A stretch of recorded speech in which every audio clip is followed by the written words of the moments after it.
What is up, everybody? Welcome back to another episode of Chicken Bone Alley right here on Ultra Broadcasting. As always, coming to you every week. And thank the Lord, all of a sudden, as soon as I hit start here, the rain kind of slowed down. It was raining so hard. I am inside a building, pretty much. It was raining so hard. Well, you must have got it all, Dave, because I think I barely got enough to settle the dust down, bro. It's pouring here right Wow. now. I mean, thunder and lightning and all that stuff. I mean, Wow. like I said, it literally just calmed down.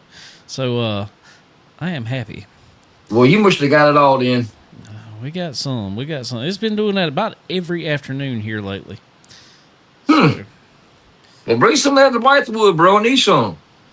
Well, let me tell you the only reason I don't like it in Blythewood. Why's that? I found out the reason I don't like it in Blythewood. Uh, Because I had to go up to that doggone Scout plant.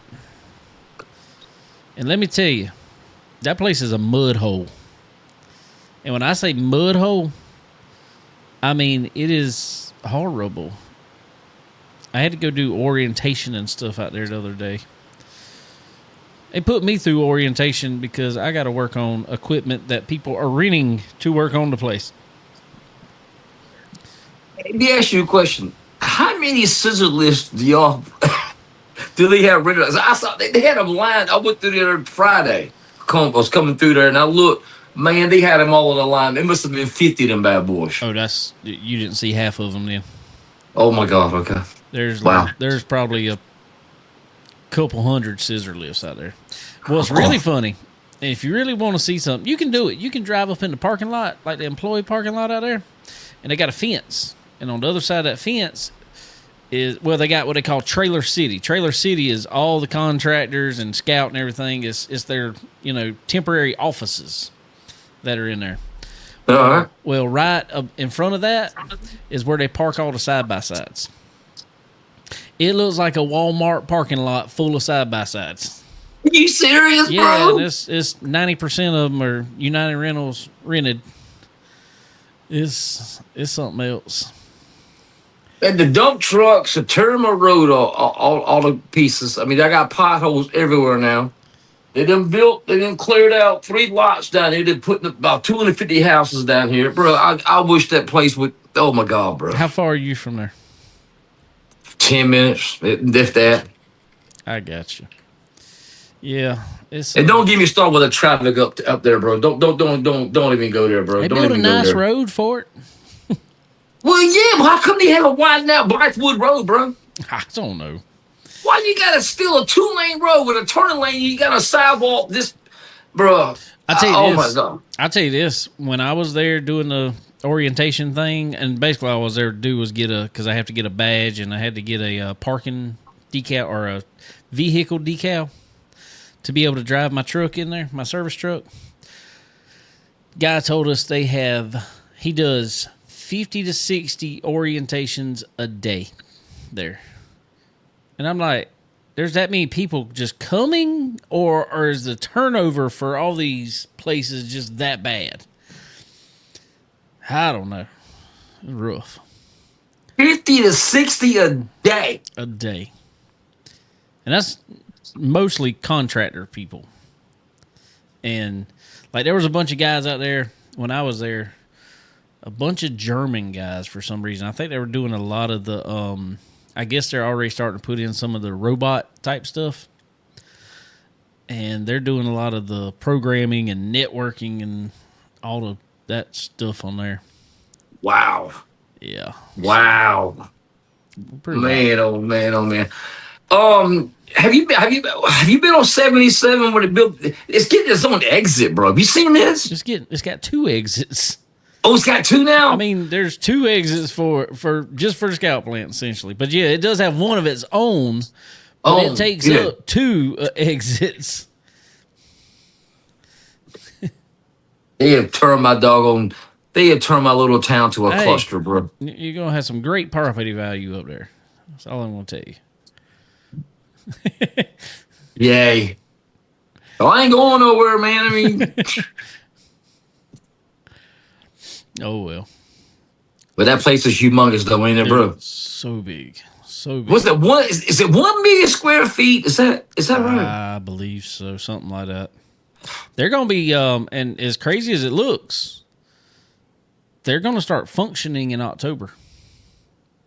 You mean full load? They're gonna be not full load, not full load. But the way they got it set up is they got it's like a line.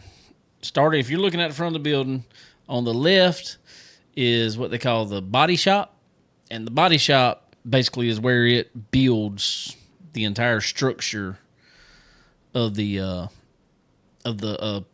truck, of the, whatever that thing is, the Scout, the vehicle. Yeah. Center is the paint shop. So everything will go from the body shop to the paint shop, get painted, and then it goes, the longest part of it down at the end is the assembly shop. Wow, bro. And that will be pretty much almost fully automated. Wow, bro. Landon, what's up, dude? Matt, what's going on, sir? I heard him starting out pretty doggone good, but I done had one job with assembly line, and I promise you, I'm never gonna do that again, bro. That ain't happening. I'm gonna tell you. I mean, I don't know how many people they're really gonna employ, but from what I hear, I mean, obviously they got to employ so many, to get their state, whatever, tax junk and all that stuff. I don't see where they would really employ all that many people, as far as the production part of it, because so much of it's going to be so automated. So okay. I don't know, but it's pretty cool. But you want to know a funny fact about them? Lay it on me. You may know this already, being that you live there. They won't be able to sell them in South Carolina. Oh, I heard that too. What is that? They're going overseas. No. You'll be able to go to Georgia you'll be able to go to Georgia and buy one. Because what it is, South Carolina has a law, and it may be a nationwide thing. I don't really know. But it came from Tesla, because they're working on Tesla's business model, whereas they don't sell through dealers. They have their own, basically, retail stores. And so I think it's South Carolina. I could be wrong on that, but they have a law in place that if they manufacture themselves in that state, they can't sell in that state. Because if they went through a dealer, they could. Because they have BMWs built here, but they can sell because they go through dealers. And the reason being is something, because basically the Dealers Association wanted that, because they can sell it so much cheaper straight to public than it would be if it went through a dealer then sold. It's funny you said that. Now I'm thinking about it. When they first announced this doggone International Scout being built up here, I didn't know they still made International Scouts. They didn't. They were bringing it back. So this is bringing it back here. Yep, bringing it back. Wow. Bringing it back. Wow. But anyway, ladies and gentlemen, we got our El Capitan coming on here, the man over all of Ultra Broadcasting himself, Mr. Steve Zacharias. What's up, man? What's up, guys? How are you? Can you hear me? We can hear you great. It is another Monday. Yeah. Sorry, I totally forgot. So we are empty nesters right now. Morgan went to Washington to work for the Cars Tour West. The kids are up in Langley to do. Owen was working for Kendall with AK Performance. Leanne was up helping out with everything. So I'm at Boathouse right now. So I just had dinner and totally missed out on the 6:45 that you told me about. So. It don't matter. It don't matter. We're on here, but I don't want to keep you too long because I don't want to keep you from having a good time. Yeah. They got a band out there tonight. No band, but Jill, for those that used to work at or go to Myrtle Beach Speedway, Jill, she works behind the bar here, so a friend of ours, and came out to see her, and like I said, I got the dog. Became a grandfather. So I'm just enjoying. Brewer and I are out here enjoying life. So I love going there from the waterway side. Same here. Yeah, I like sleeping. I like sleeping on the waterway side. That's like my favorite thing to do is like be on a boat and just be taking a nap. There you go. There you go. All right. Well, we got to talk about something, sir. We got to talk about this big old deal. I mean, obviously, we got quite a little while still until the South Carolina 400. But you put out that there were laps for sale, essentially sponsoring laps. We had to jump in on it. Jason and his other podcast there, Ripping the Lip, a dirt podcast, dirt only podcast. Yep. We got them to sponsor some laps on asphalt. So, I think it's a good. So I'm not going to lie to you and sit here and be like I came up with the idea on my own. I did not. So Jeff Caldwell, when he did that Ted Caldwell memorial at Newport, they had the same thing, and they had a banner up with all the lap sponsors, and everybody picked. Like there were some laps that were $2,500. There were some laps that were $100. But I told myself, I was like, man, I said, could you imagine if we had 250 people that put $100 up to the purse? On top of the purse, it's already $10,000 to win. I think it's almost it's $1,000 to start. I mean, could you imagine like what that looks like? And the way it's worked out, and like yourself, you guys, Chicken Bone Alley did 13th place. Jason did 20th place. I think that's more important for me, anyways, than like saying we're going to put 25,000 to lead every lap. Like I just don't see the worst. And it's kind of the same thing with why like last couple of weeks, like when we did the bonus of 3,800 to start, we put the majority of the money to the 800 to start because it's not about the guy that's going to win, because the guy that's going to win probably is going to win regardless, right? That's like right. So in the day. It's about who's going to participate, and you need more participation than you do winners. Exactly. So like, I mean, I think this is gonna be cool. And like, I don't know if it's actually cost me, because it's gonna be a job of somebody's to have to keep up on who's in what place at what time. So that's a thing, but. Could you imagine running 20 and be like, "Oh shoot, I just made $100. I didn't know. I didn't even know it." But at the same time, the other part, just kind of talking out loud, is that it has to be at completion of the lap. Right. So for those that have been to a driver's meeting of ours, a completion of a lap is if you cross. So let's call it lap 15. If you cross lap 16. That makes 15 complete. That's right. But if you're on 16 let's go back to 15. If you're on 15 and a caution comes out, that makes it 14. That's right. So now you're not the winner of the 15th lap until it becomes 16, and then the last completed lap is 15. So it's a little bit complicated, and that's not your problem, but just I just think the idea of like you guys picked 13, Jason picked 20. I just think that's cool. Like so to run 13th, to run 20th, I think it's awesome to get an extra $100 that you didn't have in the first place.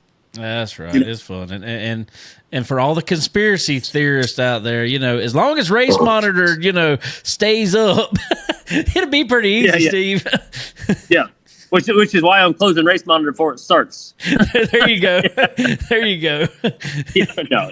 Like I said, I'm excited about it because, like, I'm telling you right now, so I love racing. We've talked about this 100 times. I just enjoy that a racer has a chance to make a couple extra bucks. That they came, they worked, they all the team works their asses off, especially their 400. And I just think it's gonna be cool to be able to pay respect and to pay money, and also I'm not trying to be funny here, but it's been hard to remember all of that we've lost, because unfortunately we keep losing people daily, and we only have so many races to be able to honor and respect the ones that we've lost. So I think this is a great time, like the. Ronnie Duncan did Robert Struber. Ricky did William Haney, which was a surprise to everybody. We've had my uncle. We've had so many chances, and this is perfect to be able to spread that out. Because again, we've lost so many people, and unfortunately, I don't think it's going to get better because we're all getting older, and just it's not going to stop. So this is a chance when you have 250 laps to actually honor everyone at some point. Because they all deserve to be honored. My grandfather passed away, and I just don't have time. Not a lot of time, and I know it's rude to say, but I can't give my grandfather a race. He wasn't in the South, right? So I can't just put a race on.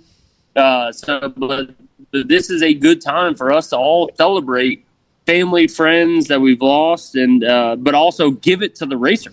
So my grandfather was a racer, and he would love to see us give money to the racer. So if we're going to celebrate them, then let's not just celebrate them in a way where it's just kind of random. Let's celebrate them in a way where the person that they wanted to get money to gets money. I love it. Jason, you had something you want to say? Oh yeah, who's announcing that race? I haven't gotten that far, but I'm assuming you're asking. So, no, prayers to them. That's all I'm saying. Prayers to them to keep up with this. Yeah. Uh-oh. I think we lost Steve there for a second. He'll jump back in. He'll jump back in. He was going in and out. Yeah, I'm with you on that because somebody gonna have their hands. There ain't no way. And I mean, I don't want to give anybody the idea that they're gonna sit there and announce every lap who got what. And that's gonna have to be something. It's gonna be a whole lot of posts afterwards. Because that's what I was getting at. Oh my God, bro! Woo! Okay, that would be insane. But no, maybe Steve can get back here. If not, we appreciate him coming on. Regardless, to talk about the South Carolina 400 there. And if you don't get back on here, I do want to go ahead and say, if you are interested in, and like he said, you could do it in somebody's memory. You could do it for your business. I got a couple more businesses I've already talked to about possibly getting on. He's asking for $100 a lap, but you can do whatever amount you want beyond that, really. Halfway, I think, is $500. He wants to do a $500 halfway lap. But if you got a business out there, or if you just want to have fun and say, hey, I want to give whoever's in 30th on lap 73 $100 just for the fun of it, to help that guy out. Good for him. Good Amen. for you. You can do it. Amen. Go to we shared it on our social media as well, on our Facebook, on Chicken Bone Alley. You can find it there. The link to get in and to pick your lap, it tells you what laps are already sponsored. He's got it set up very easy. You can put your logo in there, all that fun stuff. Go to Florence Motor Speedway's Facebook page. I know it's on their Facebook page. It's got the link on there. Like I said, you can go to Chicken Bone Alleys. We shared it on ours as well. So go there. But like we were just saying, Ripping the Lip got a lap. What lap did y'all get? 20, baby. No, lap 10. Lap 10. And lap 10. 20th spot. 20th spot. 20th spot. That's awesome. Mm-hmm. We're doing, maybe that's a little bit of me. I'm doing lap 13, position 13. No, I would never guess that. You would never guessed it, would you? Never would have guessed that. If I'd have really thought about it, I should have gave it like $130. Oh, that's what I should have done. Dang! I wasn't thinking. My bad. Yeah. But in all actuality, I'm probably gonna wait around, and I'm giving everybody else a chance to get in that wants to get in. But there's another lap or two left over, getting down closer. We might get another one. I tell you what I'd really like to do, and this would be cool. We can do this. We could do one that's a combined. I don't care if we do it combined, Chicken Bone Alley and Ripping the Lip, whatever. I really don't care. I'd love to get a bunch of our listeners up, and we can do this for the listeners, not for us, but for the listeners. how much money we can raise. If we can raise an extra, I don't know, if we could raise $500, if we could raise $1,000, it'd be awesome. Would that be? Wouldn't that be great? And just put it on some random lap and on some random position. That'd be awesome, So, Dave. I may put out a little post. Me and Jason talk about it, and I'll share our Cash App or something like that, and we might try to get up something. We got a little while. So and plus, what that'll do, if a fan wants to get in on this, we're like, I ain't got $100 to do it. Fine, get in on ours. $5. Your $5, his $5, their $5, everybody's $5, and we could put up some good money for some random position and Yeah. for 10 guys with $50, bro. Exactly. I know 10 people. You know 10 people? I think I know 10 people. Oh, there you go. Is there 10 There you people go. on there? We ain't got 7 on there on Facebook. We got 7? Okay, well, We got that's 7. $35 Well, though. 8. Okay. So yeah. I mean, but if there's any other business wants to get in on it, it's cool deal to get in on for sure. So, but yeah, me and Jason talk about it. We'll get something up and Yeah. we'll spread the love. We'll spread the love. We'll do a joint effort on this and get a bunch of But I just ripping the bone, baby. Ripping the bone. that's right. Come on, let's go, baby. Ripping the bone. I mean, ripping the chicken, but that sounds. I don't know if we want to say that on live. How about TV. chicken lip? That works. That works. That's Chicken down, lip. That's down a little bit lower on the track, right? That's the chicken lip. That's for them ones that's scared to get too high.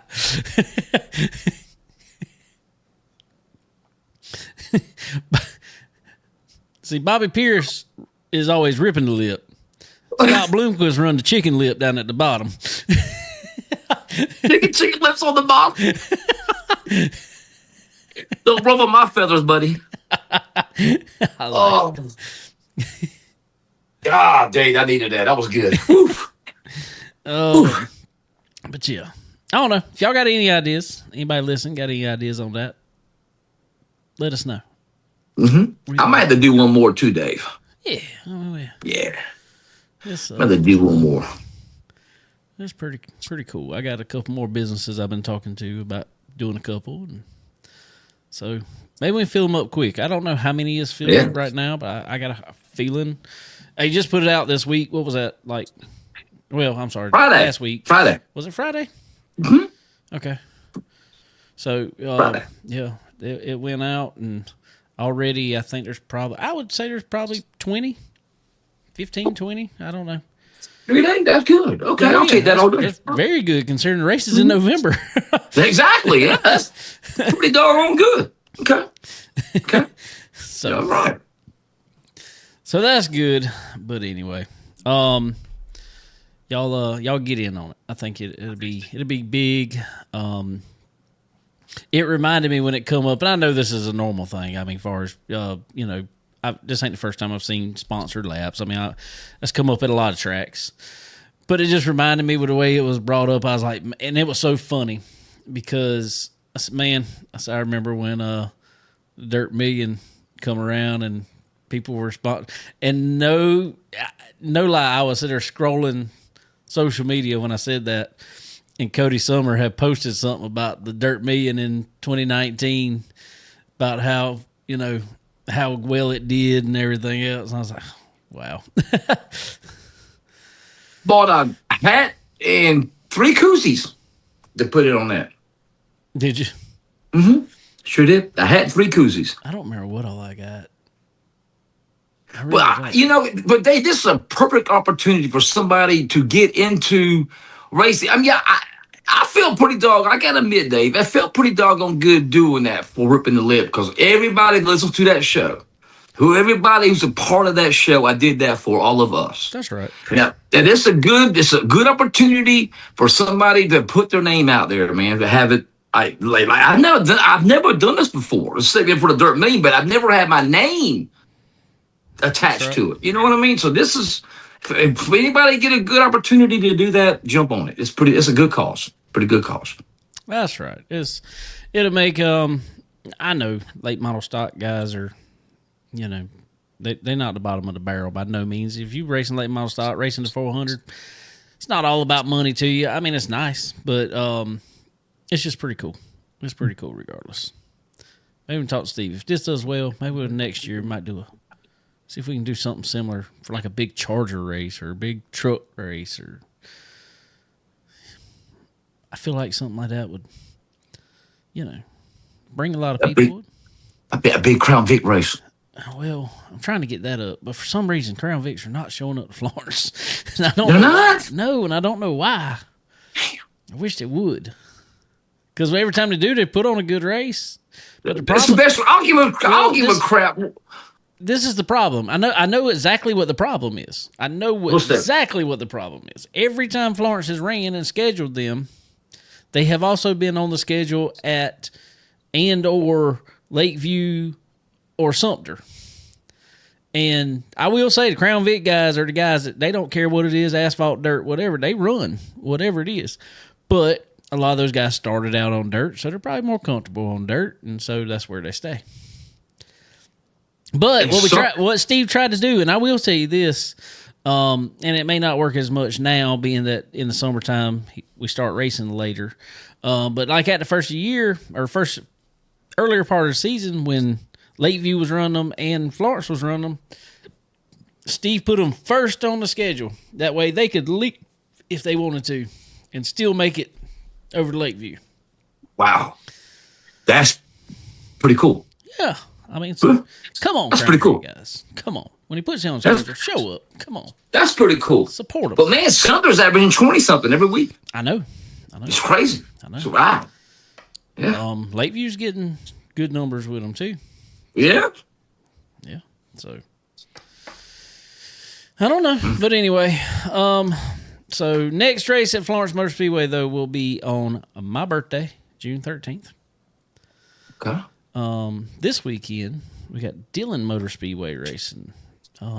Trucks are not in action, so I will not be racing. I get to take another weekend off. We were off this past weekend, no racing, and get to be off another weekend. Well, this is when you really need to get it ready nowadays. You got to go through it with a 5.2 cone. Yes, that is happening, but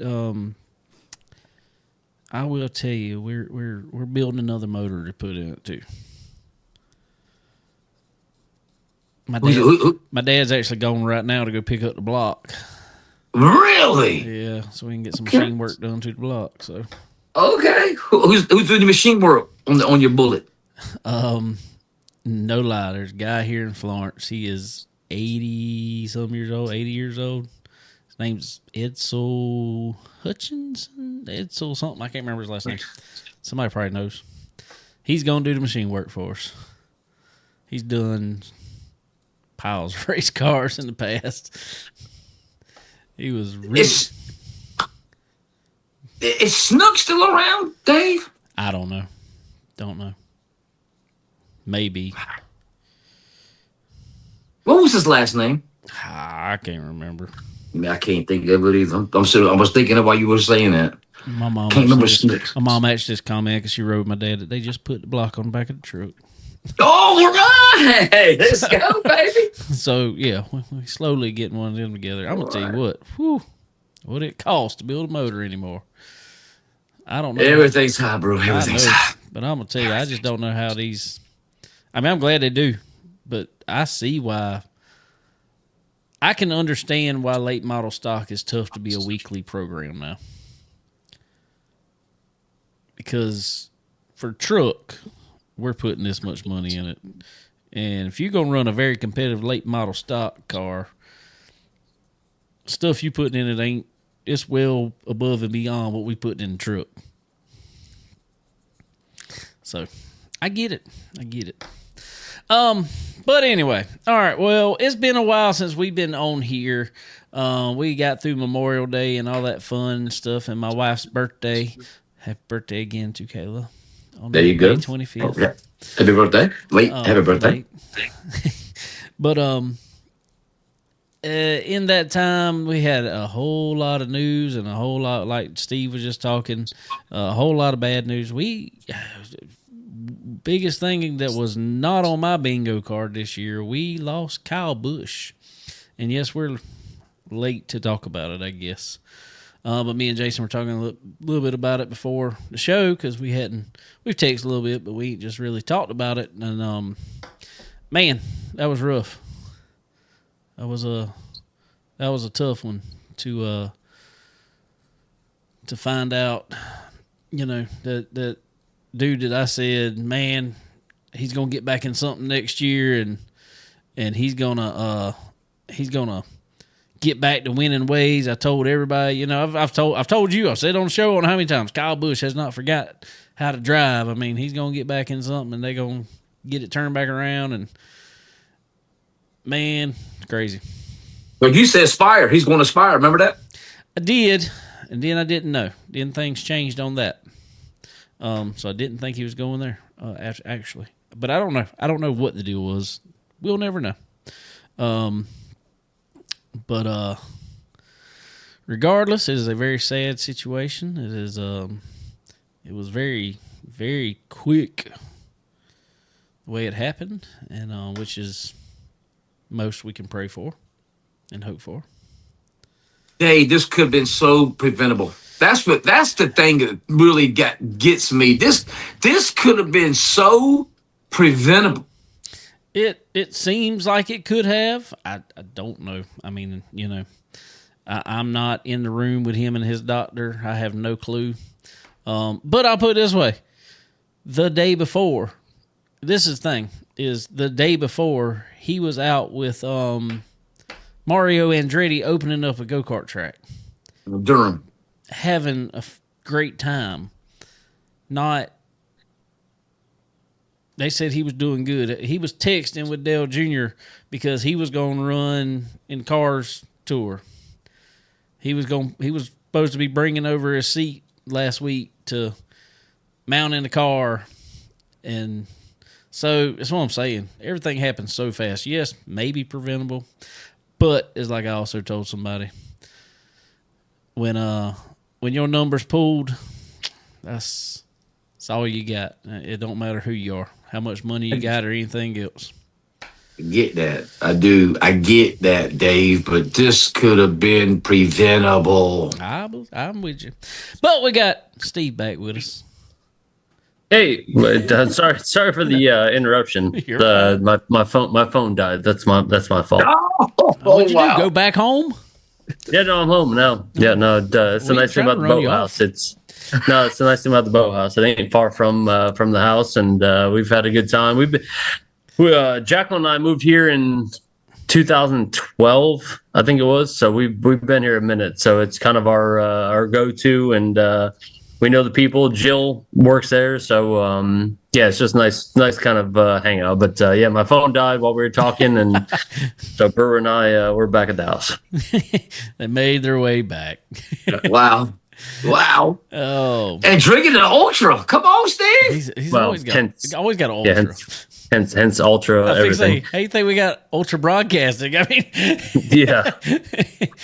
But so I'm gonna jump in here for a minute because I caught on to the last couple seconds of what you guys were talking about, and I'd assume it's about KB. Right. And I will say, I've been fortunate enough, my family's been fortunate enough to have met his wife, and the people that see him on TV or want to say anything about him on television is completely different than the actual person that he was.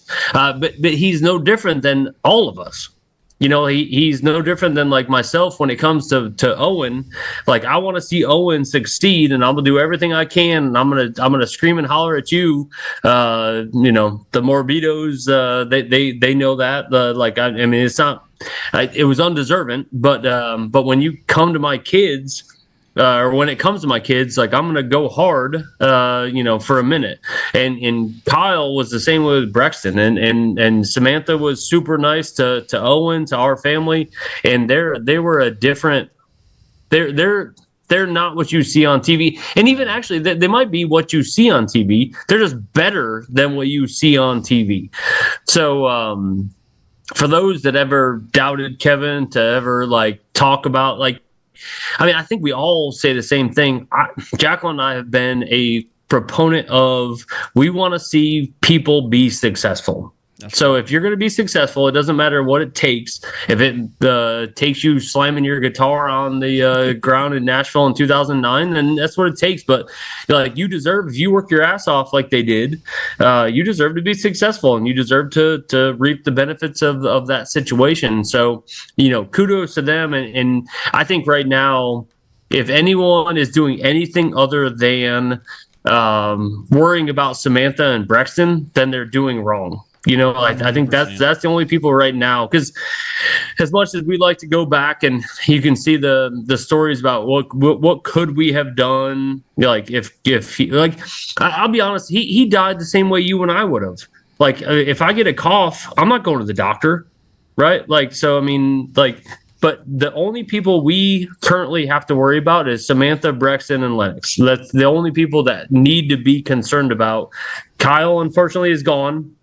We'd love to have him back. But right now, it's Samantha, Brexton, and Lennox. That's the only people that need to be concerned about at this point. What do we got to do to make them comfortable? How can we help them? What can we do to be a part of that? That's the part that Jacqueline, I'm telling you right now, I'm not going to sit here and lie to you. Pre-race of Charlotte, I cried like a baby. Yes, sir. I sat here like in my living room. My children, thankfully, they weren't here. They haven't seen me ever cry. I cried like a baby. I bet. And I was fortunate enough, like you said, and all of it was through Florence Motor Speedway. I remember a couple of years ago, we were racing legend cars, and we were parked on the backstretch, and I actually parked right beside Kyle and Brexton. Brexton was running the Bandolero at the time, and we just got to talking with him, and I think I was spotting for somebody that night, and we both went up on the spotter stand and stuff like that, and just struck up conversation. I mean, like it was like talking to every other race dad out there.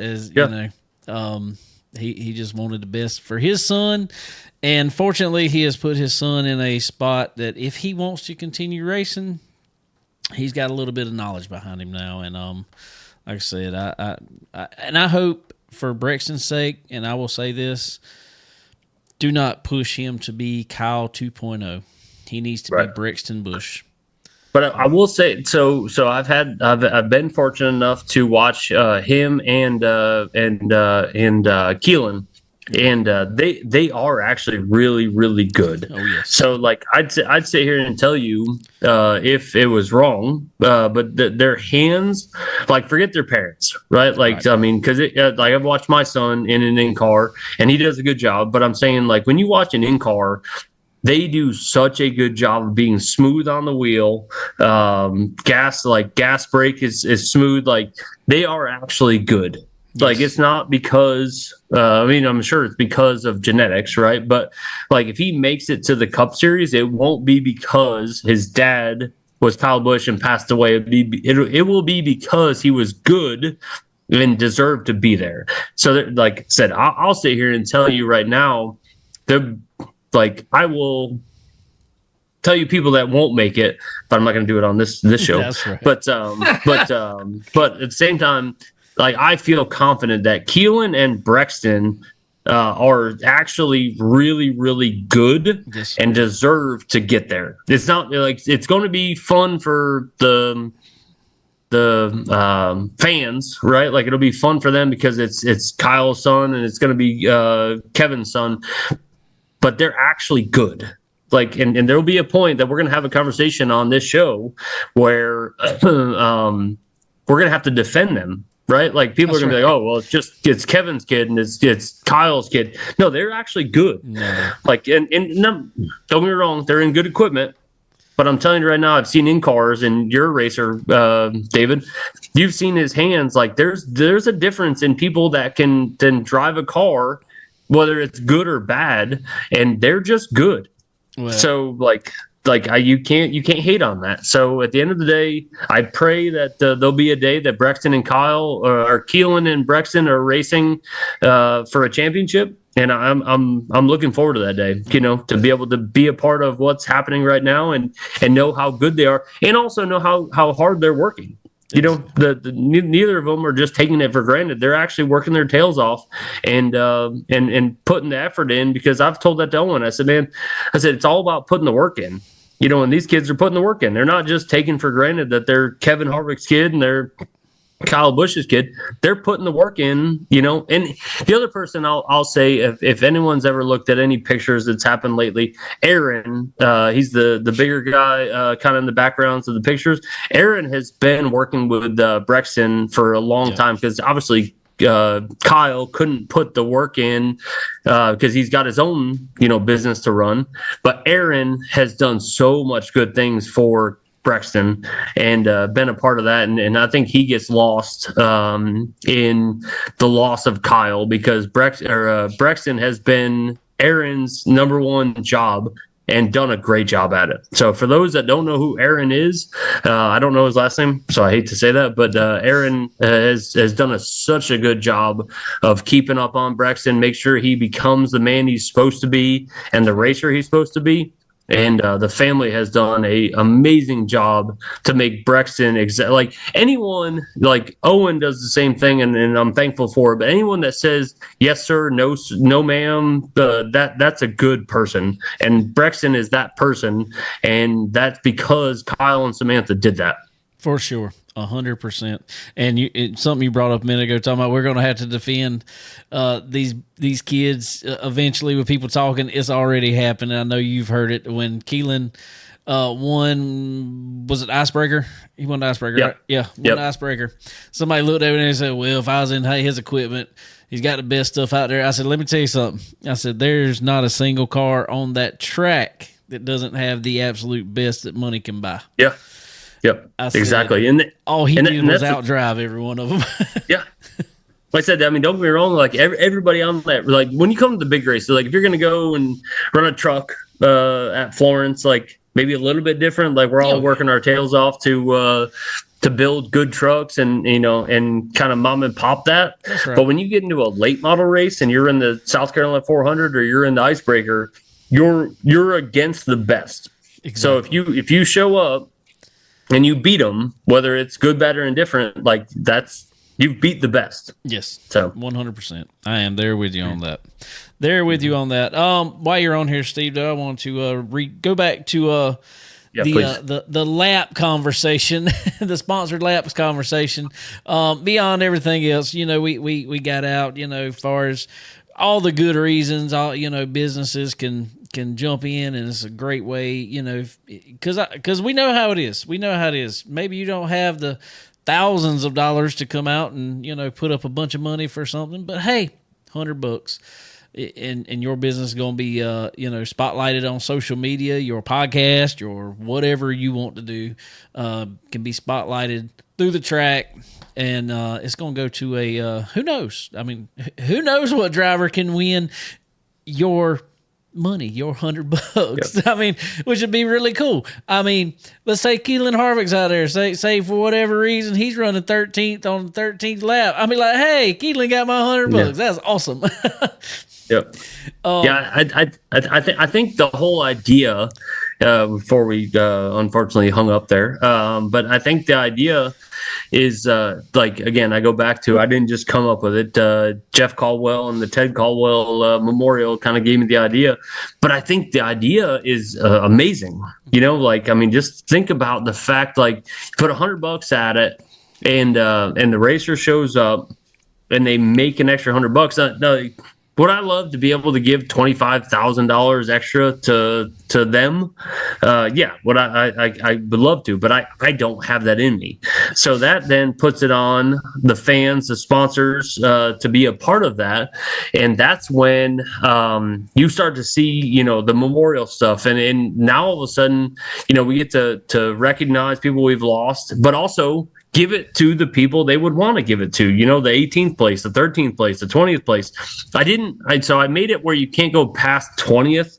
And the only reason I did that is because, God forbid, we have a bad start or something happens. And, I would have gone back to 32nd if I could, but if we lose the 32nd person, then now it's weird. So I stayed 1 to 20, to kind of just keep it there, because I figured, I hope this is never the case, but if we got down to 20 cars in the 400, then it's a bad day.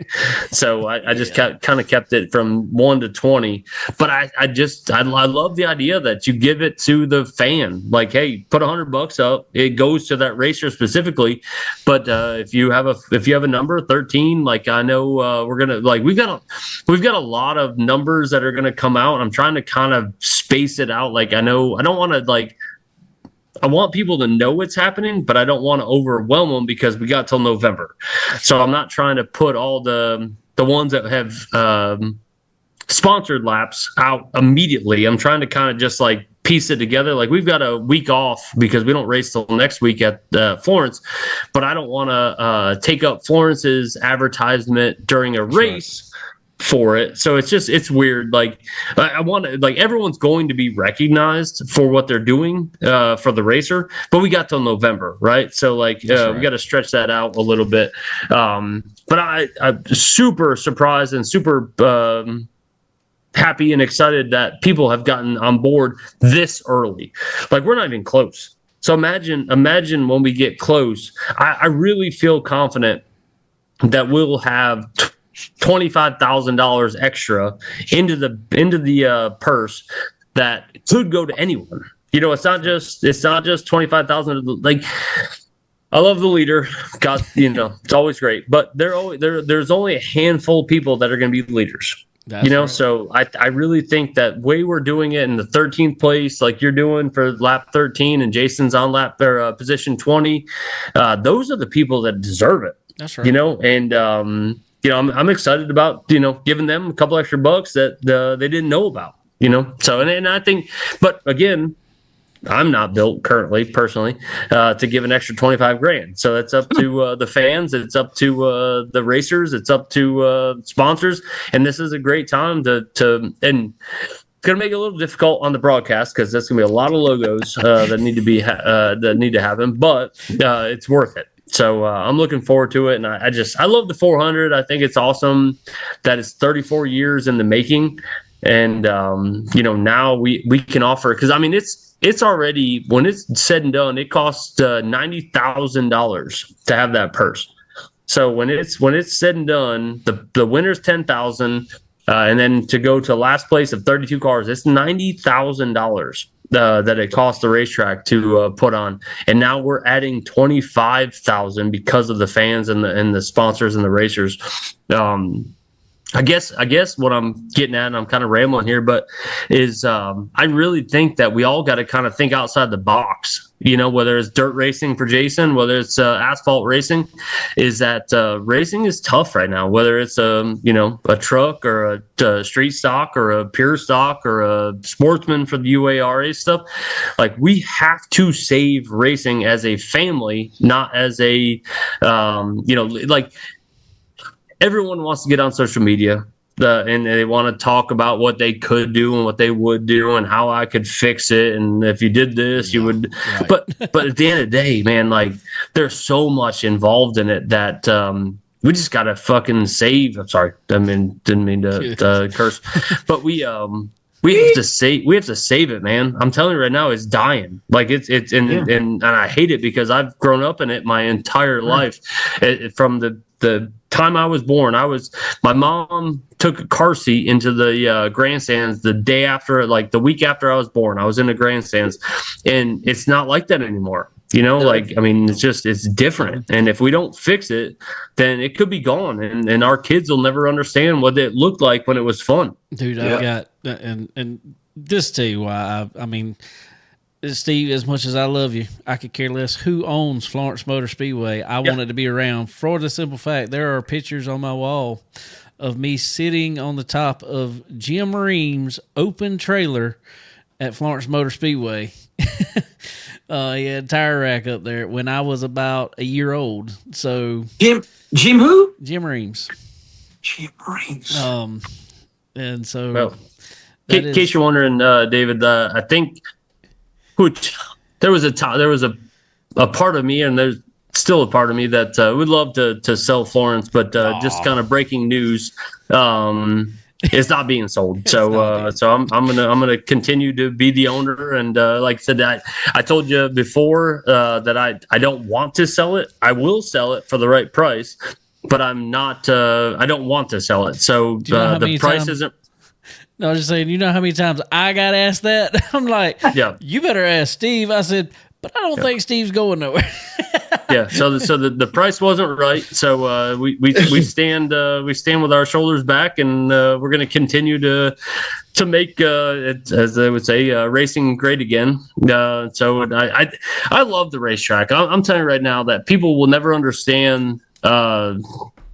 I think they would, our passion for the sport. Yeah. And I think that gets lost in all of this, is that my kids have lost years in their childhood to have a racetrack like that, but at the same time, I think they love the fact that they lost years, and I'm not okay with just giving it up for no reason. So I'm going to stand behind Florence Motor Speedway. I'm going to make sure that it does the best it can for as long as it can. And if someone comes in and offers the amount of money that's worth my exit, then I'll exit, but I'm not going to quit until it's the right time. And I'm telling you right now that racing needs to be better. And I don't know how to make it better. Like, I don't know the answer, because I'm telling you right now, we've tried free tires. We've tried free pit passes. We've tried, we've tried all the thing. We're unfortunately in a bad place right now, and we just got to fix it. But I'm not going to quit unless everyone else quits. I believe things like what you're doing here for the 400. In all honesty, I believe that is a great move, and I believe that is a way that we're getting other people involved who aren't just the racers. When it feels like you got a little bit of skin in the game, and all of a sudden you pay a little more attention. Yep. And so I believe that's a perfect way to do it, because just think about that. Somebody that maybe would, been up in the air about coming to the race, but like, hey, we did this, my business did this, I'm going to go out there and see who gets that. So, hey, I hope that is, and I'm going to tell you, I really think, and living in this, well, I don't live in town, but living around the area anyway here, I think Florence is kind of turning a page, and I'm believing it. I'm believing it's going to happen. I think they're turning a page and becoming more of a sporting town, I guess you say. Yeah, the Ice Cats and Ice Cats have all of a sudden taken off, and man, I think I've talked to you about it. I think there's so many things, and when people were talking about the season was coming to an end, there were so many people got on Facebook and said, hey, go to Florence Motor Speedway. I saw a ton of that. It's right around the corner. Go over there. You'll love it. You'll have a lot of fun. So I feel like this area is making a turn back in, because other than the racetrack for many, many, many, many years, there was nothing to do in Florence. Nothing. Well, so the problem we have is that we have to figure out how to get the cars back, because we've always struggled to get the fans. That's just always been a thing, right? Even at Myrtle, when we were getting good cars, we just never got the fans. But without the car count, there's no fans. So if there's 4 cars in every division, who wants to watch that, right? So. But how do we fix that? And that the joking week is when I was gone, and Owen and I were in Citrus. We had the greatest weekend of our lives. But then next week it was back to normal. And it's not that I get calls from people, because I've asked, we've said on our little podcast, is that if we're doing something wrong, please tell us. Brian and I are more than happy to fix a problem. But so I get calls all the time. Like I was on the phone today with Lee McCall, and he said, "Man, I just want to let you know, it's not because we're not like we want to support you, but it shouldn't be anyone's. It shouldn't be like no one should feel like they have to fix Florence Motor Speedway. We want to give a place that people want to come to then support Florence Motor Speedway. Like I'm not asking, like I don't want it to be a charity event.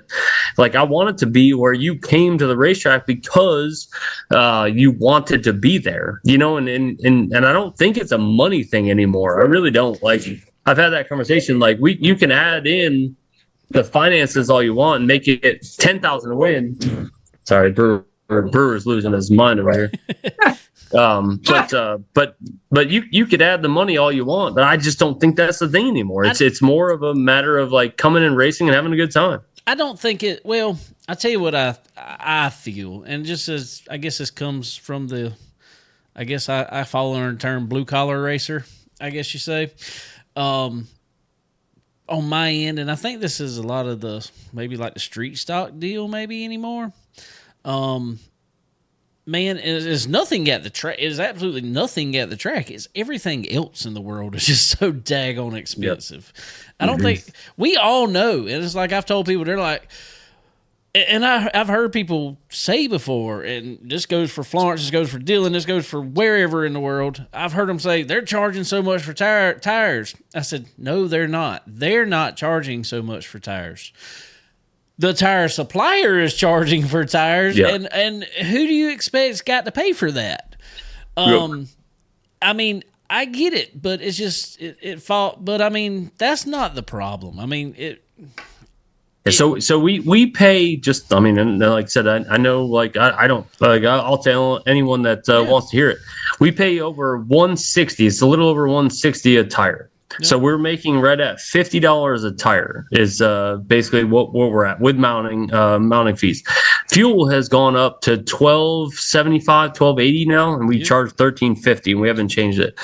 So we're making just under $1 a gallon when it comes to fuel. So it's basically become tires and fuel have become a convenience fee for us, right? So like we're spending money to make sure you have the thing you need, but we're not making $1 off it. And then add in the purse, so, and everyone wants to always say the purse should go up. I'm doing this, and I get it. Like, trust me, again, as a racer, the purse needs to be adjusted based on what you're doing. And I think Brian and I have agreed that the trucks limited, if you're doing the same thing, so if you buy 2 new, 2 scuff, then you deserve the same purse. So like the truck should never be less purse than the Chargers. If you know what I mean? Like, does that make sense? Like, Agree. So like if you're going to buy the same amount of things, then you deserve the same amount of money. Mm-hmm. But the purse can't go up because the income hasn't become any better. Mm-hmm. So there's just a one hand washes the other situation, and it's so hard because I'd love to pay the racer $1 million to win a race if I could, but it's just not feasible when we're bringing in a total of $12,000 on a weekend, and we owe $18,000 based on purse, tires, fuel, concessions. That it just doesn't make any sense, and it's so hard to manage because I want to give the racer so much, but I just can't. I'm just trying to survive. And this from your prior or still the racer side. As a racer, I don't go to any race, never have, expecting to make money. What I want to do is I want to break even. Is what I want to do. That's all it's like. Look, if I can come out pretty much a wash for the weekend, hey, I'm happy. Yep. I had fun. Hopefully I didn't tear anything up. That's what I want to do. And and like you said, and I get it, when the price of tires is going up, price of fuel is going up, you're not making any more off of it. You can't bring the purse up. I get that. 100%. I 100%, and I hope everybody out there does. And so, and they shouldn't. It's not their problem, right? Like, I mean, we just got to make it where they again. We do our best to be able to open the gates and hopefully be a smiling face that you just like. Because end of the day, for myself, anyways, I love coming to the racetrack. Mm-hmm. So when it's all said and done, like that's the part that I've always been kind of keen on, or I've focused on, is that, like, you're going to lose money. I know I'm going to lose money as a racetrack. As a racer, you're going to lose money. But when you show up to the racetrack, you want to be able to say, man, like, I remember stories of going to the track with my dad, going to the shop with my dad in the morning. I remember, like, I used to dismount tires with it was a big, like, jackhammer thing, because that was the modified tires. So it was this big jackhammer thing. I remember waking up on Saturdays and I'd go up to my grandfather's shop and be a part of getting the cars lined up. And this is back like when my grandfather, because he loved to make $1 on starting parks, because that's just what he did. So like they had to do it was like FedEx up there. They had so many cars and not enough trailers. So they had to figure out how to get the car to the racetrack. So like one hauler would go to the racetrack and drop off a car and then come back to the shop, which was 45 minutes away. They'd come back, pick up another car just to make $100. But that was back when gas was 90 cents. That's right. So they would come back, pick up a new car. My grandfather had so many cars, but like he didn't have drivers for him. So he'd get in at I think his last race he started and parked was like 89 years old, just to make $100, because that's like how he lived, right? So that's the world that I lived in, and I want to see that continue. But man, it's getting so hard because no one's seeing, like, everyone shows up, like I said, it's all about what's the start, what's the win, what's the start money. And but I'm not going to quit. So I lost track of technically where I was going, but that covered most of it anyway. Yeah. Start money, basically. Yeah, my purse. Hey, yeah. Well, you just need to go find a sponsor like Matt Tiff found this past weekend up at Mansfield. Yeah. How, in the middle of the day, all of a sudden a guy comes up and says, "Hey, I'm putting $88,000 to the purse." Yep. Where do we find those people? So I'll ask you, what was the car count? What was car count, Jason? 48 Friday, 44 Saturday. All right, so we did 10,000 to win at the 400 and had 67 cars. So again, it's not about the money, man. Like like the only person that's going to win on the 100,000 to win is one person. It's the field that's more important, and it's getting like dirt track racing. And I'm not talking smack about dirt track. It's way cooler than asphalt. Like, I mean, it is doing way better than asphalt racing. But when it comes to asphalt racing, like we just did the other day, we did 3,000 to win, and we did 800 to start. It covered your tire money to get there, and then it made you an extra $1,000 thanks to North Industrial Machine. But we had 11 cars, and 11 cars isn't like it used to be. We used to be able to get 18 to 20 on just a regular day, with 2,000 to win and probably 500 to start. But yeah, it's just like why racers, like, again, goes back to when Owen and I were in Citrus County. Why racers come at what point is different than it used to be. It's not about money. It's about timing. It's about their family. I mean, which it should be. It's like when you take vacations, like your vacation shouldn't be about, the family has to suffer and go to a race if they don't want to. So there's so many moving parts right now that money, I don't think, is the biggest thing. Barfield told me a long time ago that they'd race for a 6-pack of beer, myself included. But like it's just the way it is. Like, they'll race for whatever you want them to race for, as long as you time it and it makes sense. Again, just things are different. I grew up, like, when I grew up, Jason, my mom used to go to the racetrack every morning and set our blankets out and put duct tape on them, because we had to be there first and be there and put our blankets up, because that was our spot. That's me. Yeah. So we'd put our blankets up. But now, hell, there ain't no sense of getting there early, because fucking, I can promise you. Sorry, Jesus, I gotta stop saying the F word. but there's no reason to get there early because I can tell you right now, I got plenty of room.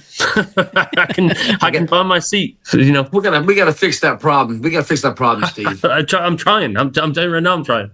I told Dave a few suggestions. Like here's what I came up with, Steve. Oh god. All right, bring back the Bruiser Cruisers.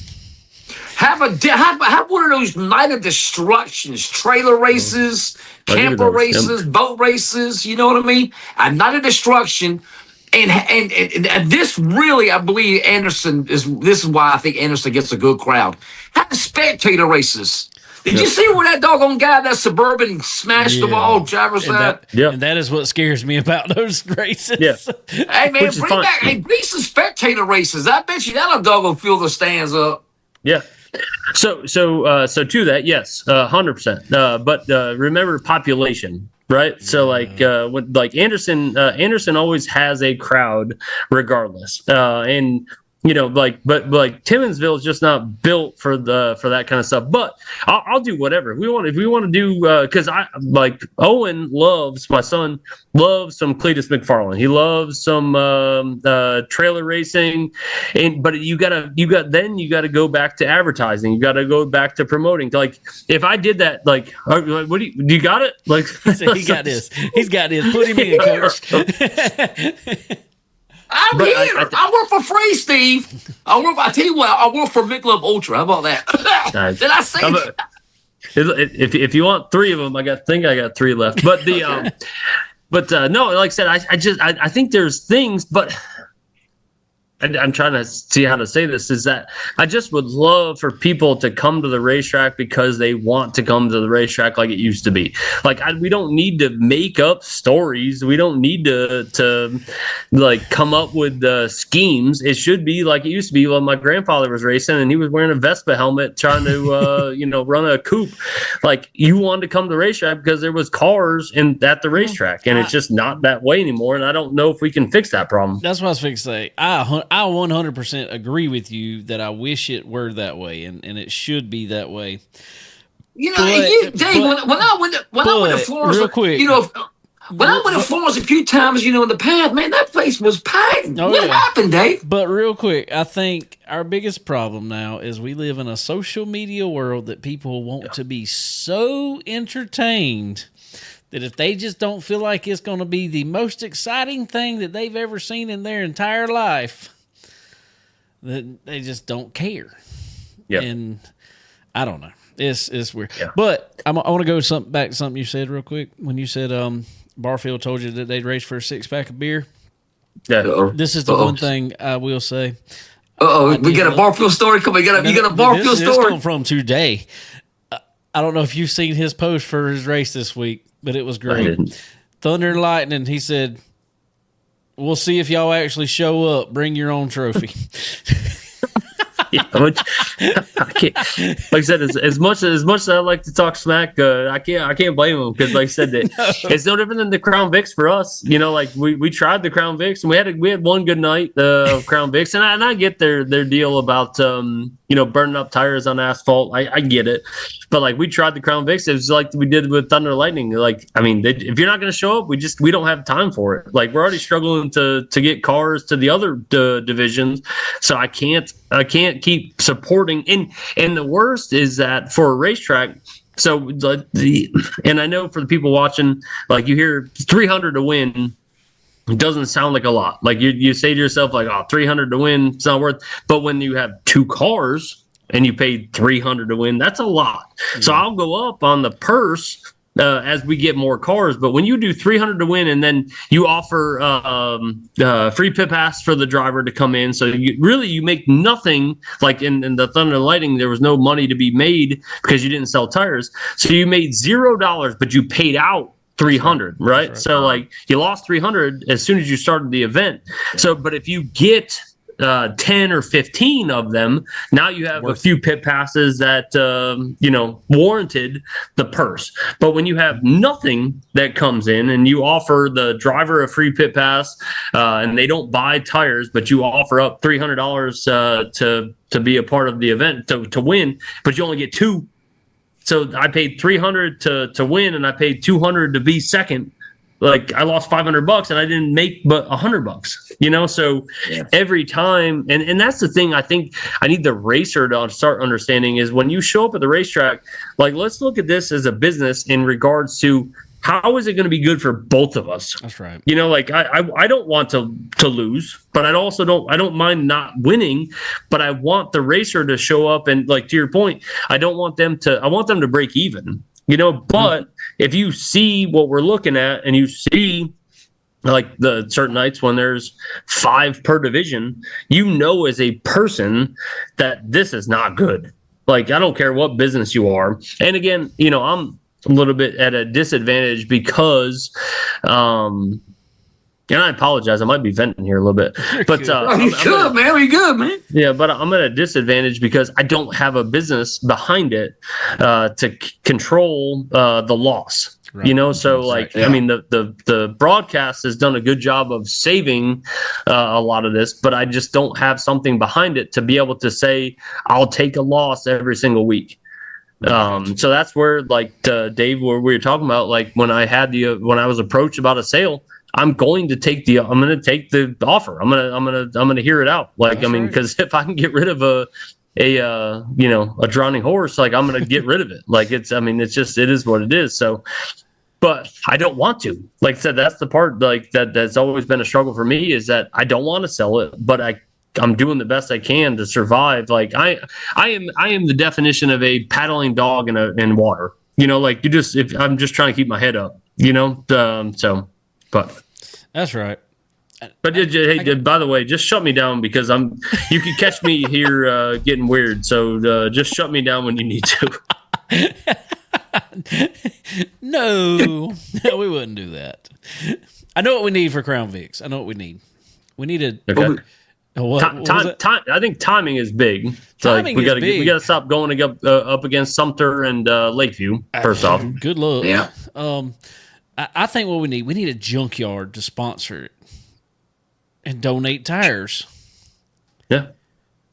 We need specs. At this point, I told you a story between my Dodge truck, my brother's Grand Prix, Morgan's Honda. I have a junkyard at the racetrack, so we can pick cars. We can pick tires from the cars I have laying around the racetrack. There you go. No, seriously, if we could figure out a way to, I don't know, if we could figure out a way to get a junkyard or something to get, the same size tires, get 2 tires. That's all it needed. They just need right side tires. They're not wearing out left side tires. Don's Car Crushing used to be a big part of Florence when Clay was there, and right. I think there's something to that. I mean, I agree. Yeah, so I don't know. Maybe we'll figure something out. But like I said, it's life's tough for everybody right now. I mean, I'm gonna sit here and stand behind it. I'm a Trump supporter. I'll live and die by it, and he's gonna make things better here before too long. But life is tough right now. Whether it's fuel, it's just prices are up. So, but that goes back to my luck. So when I bought a racetrack in 2020, there was COVID. Yeah. Then all of a sudden there was tire shortage, and then so things aren't easy for racetracks. But at the same time, I'm not going to quit. I'm not going to quit fighting, and I hope the racers don't quit with me. Like we keep digging and we go as hard as we can, as long as we can, and then there'll be a time that if I get to a point, I'll tell you right now that during the process of selling, the conversation of selling hurt my family's feelings.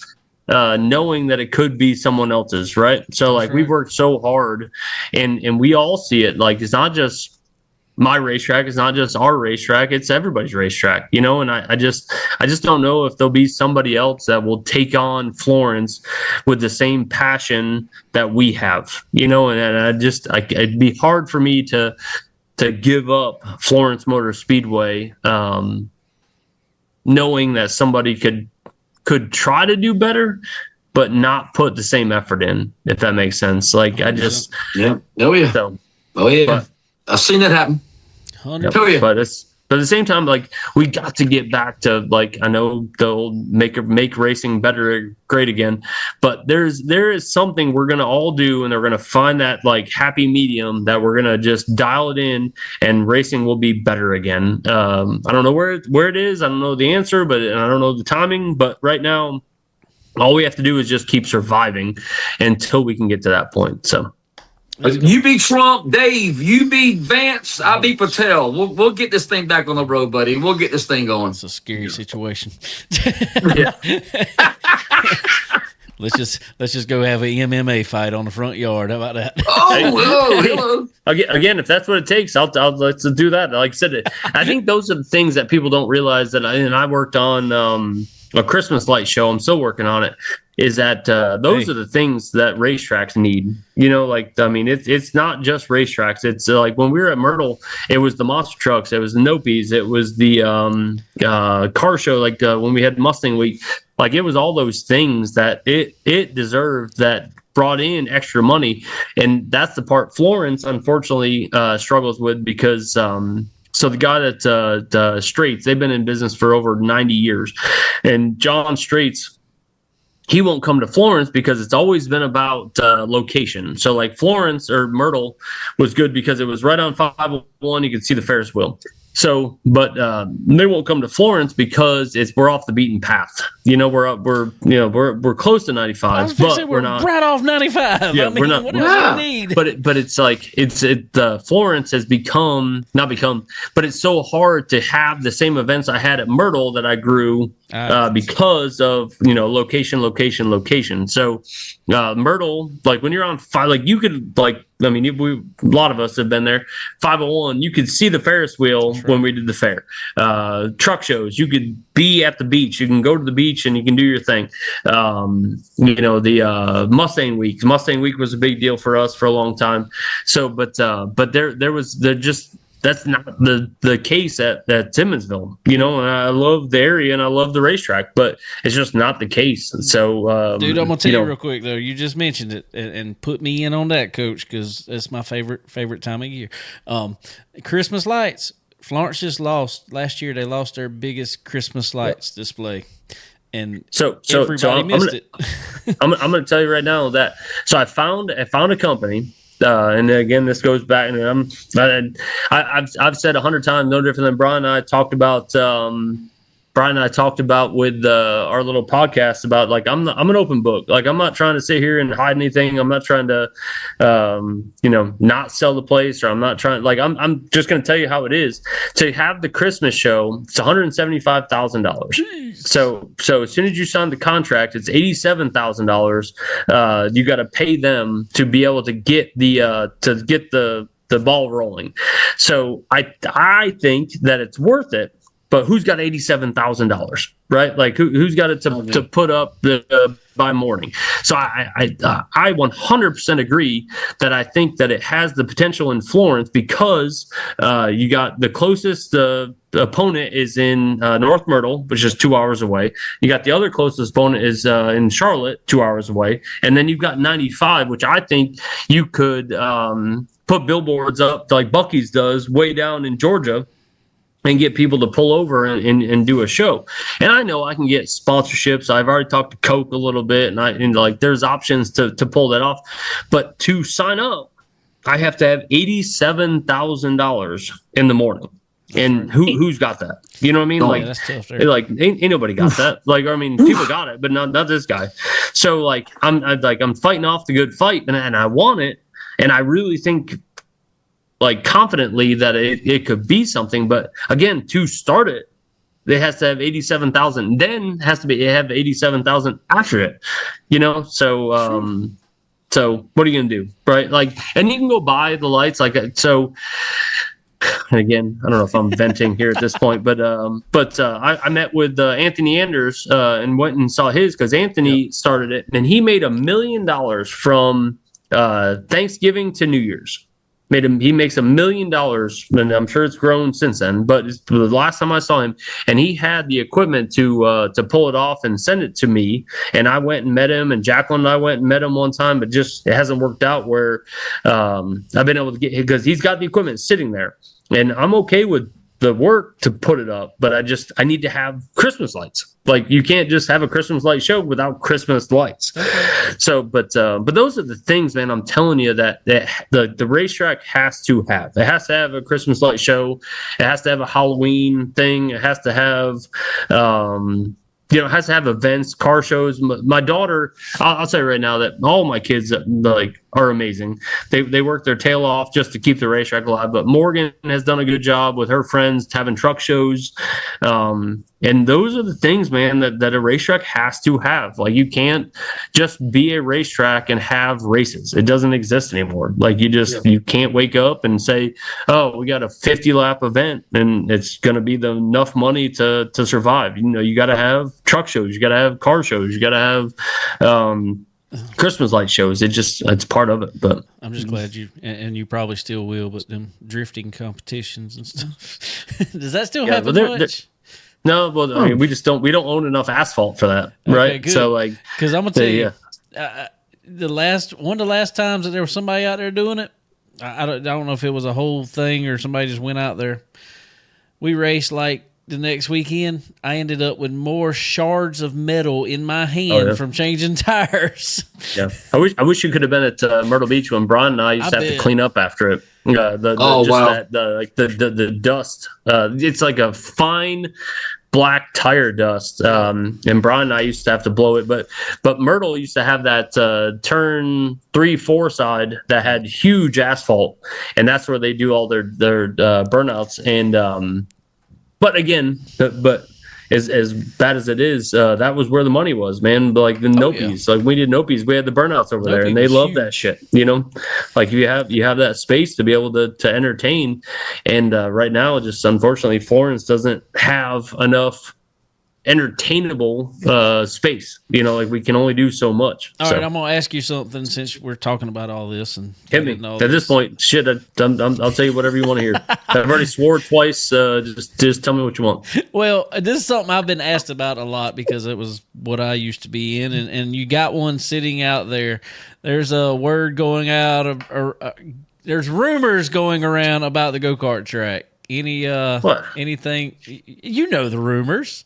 No, I don't know them until they're told to me because I've heard plenty of rumors, and like I told you before, I'll tell you when they're real. Which one? What I heard was Henry Morey wanted to come in and operate the track. No. No. So I'll tell you the conversation I've had, and I hope I'm not upsetting anyone here when I say this, but Terry Odom reached out and asked about it, and I actually had another guy, and I know this is bad to say, but I have his number saved as a 910 number, but I don't actually know who he is. But I've had 100 people that have wanted to come and run the racetrack, and that's why when I on the show before. Yeah, when I did it, I actually enjoy. Like when I'm by myself, like especially now the kids are all kind of grown up and it's just Jacqueline and I, I actually enjoy getting up in the mornings and tilling the dirt and then dragging it and but now Jason, mind you, I don't want to do that for a living. Like, but like the way the go-kart track was, it was a nice like kind of like change of pace, right? Like so, but if it rained, like it changed my whole world. Like when I woke up and it rained a certain way, I had to till and drag and pack a certain way. The asphalt side, like I could wake up and if it rained, I'm like, all right, we'll just wait till it's not raining. It'll dry up. But like the couple races I had with the go-kart track, which I put in the loop, which that was a process. So I've got timing and scoring in there, put up a building, I put in all the lights, and I brought in $2,000 was what I brought in when it was all said and done. And it just wasn't enough for the work that I put in. So I'm okay with anyone that wants to run the racetrack. I told Terry, and I've told anyone that's asked me, like, you can have the go-kart track. Like, you're more welcome to it. All I want is concessions. Because I enjoy making food. So like, you can go make your money all you want, but like, it goes back to the idea of, are we trying to make the racetrack money? Are we trying to make the racer money? And how do you find that happy medium in the middle to make sure both are happy? Like when it comes to the go-karts, it blew my mind. So I went to an old, like the last Charlie Powell picture I could find. Charlie Powell had an event, and I did their like the blue plate, red plate, green plate, pro, whatever you want. Like I just went off of his last post I ever found. I called it like kind of a retro event. That was my way of like dipping my toes into the water. You want to tell me? You want me to tell you actually who that was that put that out there? I'm gonna go with you. Me. I did not know that until you started to say it, but I was like, I put that loop you're talking about. I put it in I know at least 7 times because Charlie tore it out the ground every time I put it. I cut the track and put it down. I was talking about the payout stuff. Oh yeah, so, I know, but I'm just saying. I ran that track for the last year that they ran it. So. Yeah. But like I said, the idea is that it's worthy of somebody's effort, and I'm okay with the effort. Like, and so I've heard some stories about when they made the go-kart track successful back in the day, then they got screwed, and that's not me. So like, if you want to come in and you want to run it, great. Like if I can make concessions, I'll be happy. Like my dad, I'll never forget sitting there with my dad. We were sitting over there at the house, and like we had the go-kart race, and we started with 8 divisions, and then all of a sudden it was like we have to have a warm-up, this and like all these different things. We went from having 8 to having 18, and my dad is sitting over there, and you have a dad like mine that he's sitting over there, and he's smoking a cigarette, and I went over and he goes, "This is dumb." Like he goes, "This isn't worth it." So like I said, $2,000 is a great amount of money. I get it, but the effort, like all week long, to till and to pack and to drag and to water and to till and to pack and to water and drag, like I said, I don't mind it. Like if someone wants to come do it, you're more welcome. But I also don't want to give it to somebody that I can just say that's gonna screw it up. I don't know. It's so hard. Like brewer things in the mind. I just want to make sure. I just want to make sure that everything at the racetrack is successful and for everybody involved. For sure. And I will say on that Terry Odom really knows what he's doing with one. He knows his stuff on it. So, but anyway. you gotta be able to as I'm telling you right now, turn 3 is a problem. Yes, it is. At Florence when it comes again. I think I screwed up the backstretch. Because so like I was told, and again I don't know what the difference in clay versus sand is, right? Mm-hmm. So I was told that this pile, because when the monster trucks came, they dropped a pile of clay, air quotes, and so I just like when I was trying to fix turn 3, I stole their clay. Air quotes again, and I tried to fill it, and I made it smoother than it should be, but I think there was too much sand in it. So down the backstretch, when I water it, because the one thing Charlie did a really good job of is that we have irrigation, so I can water the racetrack like from my phone. I can water the racetrack right now. Yep. But when you water something that doesn't absorb it correctly, it will not successfully be the same racetrack. So I can water it all I want, but all of a sudden the middle of the backstretch became a pond where everything else was like perfect. So if you don't have if you don't have an equal amount of clay everywhere, then you're wasting your time. And then the other part was that what I thought was a minor, again, air quotes, minor hump in 3 and 4. When you watched carts go airborne getting into 3, that is not as minor as it seemed. Like on my tractor, when I was like tilling and watering, I'm like, oh, it's not so bad. It'd be fine. But then when you watch carts go airborne and like, you're like, oh, that's more aggressive than I thought it was. And then I had a guy at one point that because it got so sandy and we didn't have enough water on it, he caught sand and then ran into my brother's Grand Prix. And because he slid off the racetrack and hit the Grand Prix, and his buddy came over and he goes, "You okay?" He's like, "Yeah, I'm fine, but I think I'm going to be done for the rest of the day." I was like, "Yeah, you probably should be." But there's so much. Jason will tell you, there's so much to dirt racing. That people don't understand that, again, for $2,000 was not worth my time because I just don't understand it. And I can't make it any better. And it's like I said, it's the dirt the dirt world, Jason, is impressive, but it's also impressive that they can pull it off.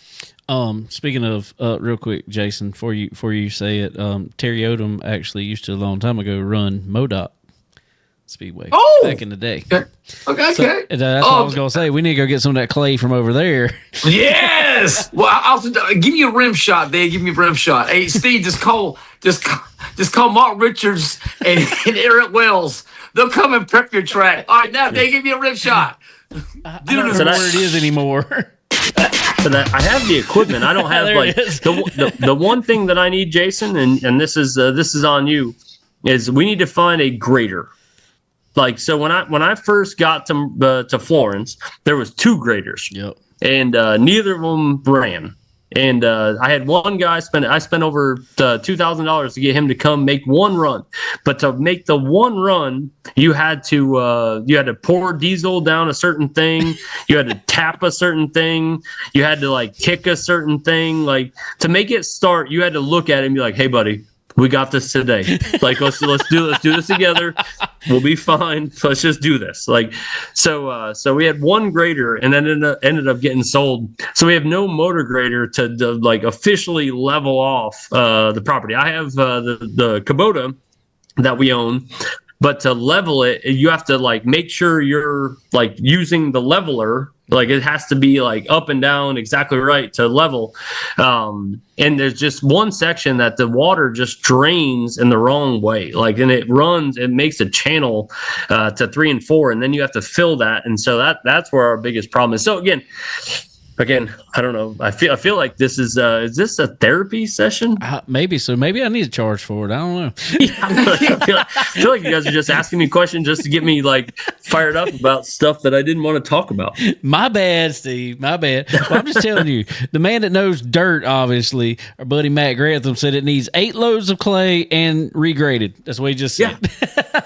Yeah. Well, he's the same person that put my driveway down, and he's more welcome to come put the racetrack down. Like, don't comment on that. Just come do the shit. Do it. don't tell us what we're supposed to do. Just come pull it off. Maybe I get Boom Bridge. I will say that Grantham got pretty fired up during the final race we had. He got kind of fired up. He's like, "Next time you come, I promise it's going to be better." Like, because everyone was like, "Oh, well, the track was this, track was that." Grantham was right there behind it. But that goes back to what we talked about, is that as racers, we all want to see good stuff happen for good racetracks. We're not trying to, like, no one's trying to make $1. We just want to make sure, like, we have places to race, and that's Grantham. Like, Grantham's the same way, is that he did a good job on the driveway. He did a good job with helping us with the infield, and he wants to see the go-kart track go. But it just where, because the one thing I'll tell you right now is that I've told this to anyone that's asked, is that David, what's the lady's name? And I can look at my phone, but what's the lady's name that runs Danny's? Fran, a super nice lady, and I would never go against her. But so that was the one thing like that I've talked about, is that like we can run the go-kart track as many times as we want, as long as it doesn't go against Danny's and Fran. She was on a cruise when we had our first race. I called her because I said, "Hey, what can we do to have an event? Like, what do I got to do? I don't know anything about dirt. I don't know anything about go-karts." And she said, "Oh, yeah, I'll help you however." She was super supportive. And she said, "I'll cancel a race if you need me to." I said, "No." And I said, "Trust me, that's the last thing we're doing." She said, "I run first and third Saturdays of the month." And I said, "Well, that's perfect." I said, "I run first and third Saturdays of asphalt. So then I'll run second and fourth, or whatever it is, second and so on." Right. But she was so nice. She texted me while she was on the cruise ship, and she said, "Just want to let you know, I hope you have a great show today." So ever since then, I will not compete against Danny's or Fran going forward. So like, I don't care who wants to come run the racetrack. I don't care, if it's me. But I can promise you right now, if Danny's is running, then we're not running. Let me tell you real quick that she's one of the nicest people ever. Everything I've ever heard about her. But when they're at a racetrack, You better listen to what she has to say. But hey, but that's how it's kind of like having a kid, right? It is. Like at some point, Especially go-kart racers. They're horrible. You got to pull your shoulders back and say, you know what, you're being an asshole, and we're not going to deal with it. So like if you don't do that, then they're going to take over and they're gonna control what you're doing. So, but like I said, super nice lady, and that's the only thing on I guess what I'm kind of selling to anyone watching about the go-kart track is the only thing that you're not allowed to do is run against Danny's. Other than that, if you want to come tear it up, turn it over, I've already got the loop in. I've got the sound is good. If you want to come run it, you're more welcome, but we just will not run against Danny's. Well, is that the one in Lake City? Is that the track in Lake City? No, she's in it's in Loris. Loris, yeah, it's in Loris. Okay. One thing I do have to tell you, Steve, your new lights at the big track, at the asphalt track, get back over there. They look good. They're bright. They're nice. Except for, I feel like we're going nice. toward an except for. I was saying they're nice. There's no but. And the reason I was saying that was because, I was up on the spotter stand when it got a little darkish one time, and it was nice.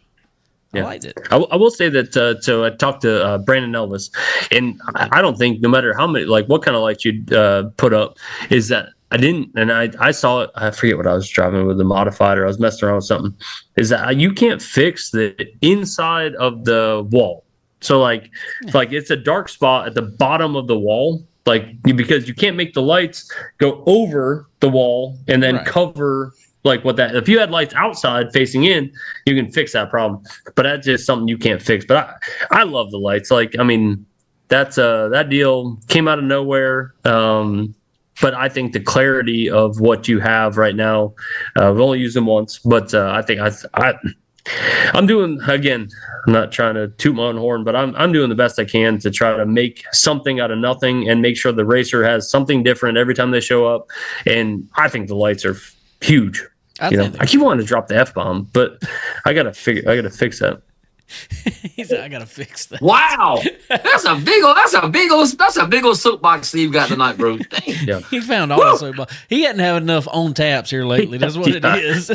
Brian and I haven't talked about stuff in a while, so I haven't had a chance to really start spewing my venom. I've been meaning to talk about stuff I've been wanting to get off my chest. This is where it's built. All right. Well, to come down from the soapbox a little bit, let's talk about Ultra Broadcasting. What all we got going on this week? So, our big thing this weekend is obviously Marty Ward. Big deal for me. I tell people all the time that Marty used to hang in my garage, same place I'm sitting right now. Marty used to sit here. We'd make dinners, and he'd hang out. And the things Marty Ward did as a human are more than you and I will ever even think about. Whether it's the running ARCA, running Hooters Cup, running Busch Series back in the day. Marty Ward means a lot to me, and so to make sure I put on a broadcast that's deserving of what Marty Ward needs, that's this weekend. So we got that. We got Southern National in their championship weekend. And then I want to say we got kind of screwed a little bit on weather for our first Mission Valley out in Montana, which people every time I tell that story, they're like, "You're in Montana?" I'm like, "Yeah, no, we're in Montana." They're like, "Are you going there?" I'm like, "No, I couldn't get there if I wanted to." My son's going there in 2 weeks, so you need anything, let me know. Perfect. Yeah, okay. But just what the broadcast has become is above and beyond what I thought it was ever going to be. Because we've talked about it, I didn't even mean to start a broadcast company. It wasn't on purpose. I didn't wake up and just say, "Hey, you know what's a good idea? Let me add something else that I need to do." So the broadcast again was created because the racetrack needed it. So, but the broadcast now has become the thing that's better than the racetrack. And so finding that happy medium has become tough because we're Jacqueline and I think I told you on the phone is that her and I spent 12 hours in the car yesterday because of traffic, weather. So we're driving all over the place to make the best shows. and the people of the world, like the Tony Stevens. Tony Stevens is a good dude, and he does great production. And so, like, he deserves as much credit as anyone else. The Flows of the world, like, they put on good shows, but they've gotten so big that it's almost kind of they're not in our world anymore. They're just like watching Prime. Like, Prime, by the way, Prime does an amazing job. Like, the way they're putting on their broadcast, and I see things so different than I ever did in the past. So when I watch, like, In Cars, and I watch the pre-race, and just the Prime does such a good job, because it's a matter of, do you want to make it good? Like, I could put on a show any day of the week. We could send off one camera. I could do a cup race, and it'd be one camera. It'd be a piece of shit. but if you want to make it good, it's because you want to make it good. And I feel like Prime is doing that. And that's the same way with us with Ultra Broadcasting. Like, even if it's just Jacqueline and I at a show, which we were fortunate this week, we had a guy, Alec. When we go to races, I want to make the best show, whether it's speed shots, in cars. I'm doing it because, as a fan, when I watch a race, I'm like, why wouldn't they do this? Why wouldn't they do that? So I'm doing it, but, like, people don't understand how hard it is to put that off. Right. Like, so, like, when it comes to an event, to make a show just start and have good audio and have good visual, it's more than meets the eye. I mean, no different than what you're doing right now. Like, people see it and they're like, oh, well, I mean, it should be this good. But, like, what you're doing sitting at your table is not as easy as everyone thinks it is. Some days. Yeah. But once again, you I don't know what you've done to me right now, but I am fired up. Let's I'm talk sorry, about Steve. I'm sorry. let's talk about all the stuff I've been struggling with lately. This is a therapy session. I was saying what's coming up in a good way so people can tune in, Steve. Yeah, here I am, like, you know what, David? No, it's like I said, I really do enjoy the broadcast stuff. I really do. Like, I actually have fun. Jacqueline has fun. We all have fun. Do the kids have fun with the traveling to go to places all the time? Not so much. But this weekend was like, and it's always a challenge. Like, so this weekend at Auburndale was our first time at Auburndale. We went to Citrus numerous times, and I've got Citrus dialed in where I can just plug in a certain thing. I know exactly where to put cameras. Like, I'm dialed in at Citrus. But Auburndale was new to us, and when we started, which I started with the opening video, and it didn't happen, I don't think. But like, everybody that watched the show, it took a lot to adjust volumes because, like, I'm pulling from their stuff, because I don't want to.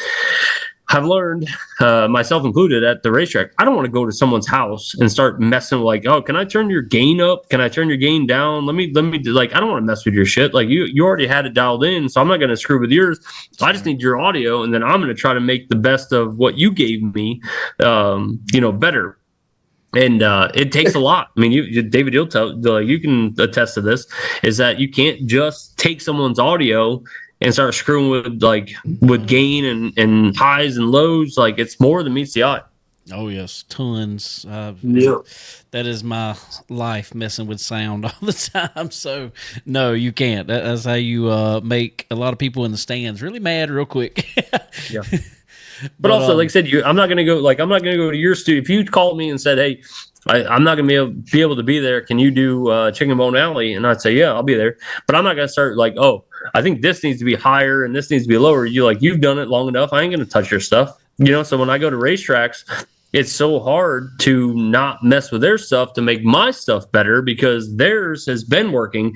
And the minute you touch someone else's stuff, it's immediately, what did you just do? Yep. So I'm like, it's not happening. So. Yep, I worked with a band for years, and I got that same thing everywhere. Yep. Oh, fun. All right. Wow. Well, next race, Florence Motor Speedway, is my birthday, June 13th. So I'll be 13th. I'll be waiting on a birthday cake from somebody. I don't know who. Oh yeah. Uh-oh. Steve's got to sing me happy birthday at the racetrack. Uh-oh.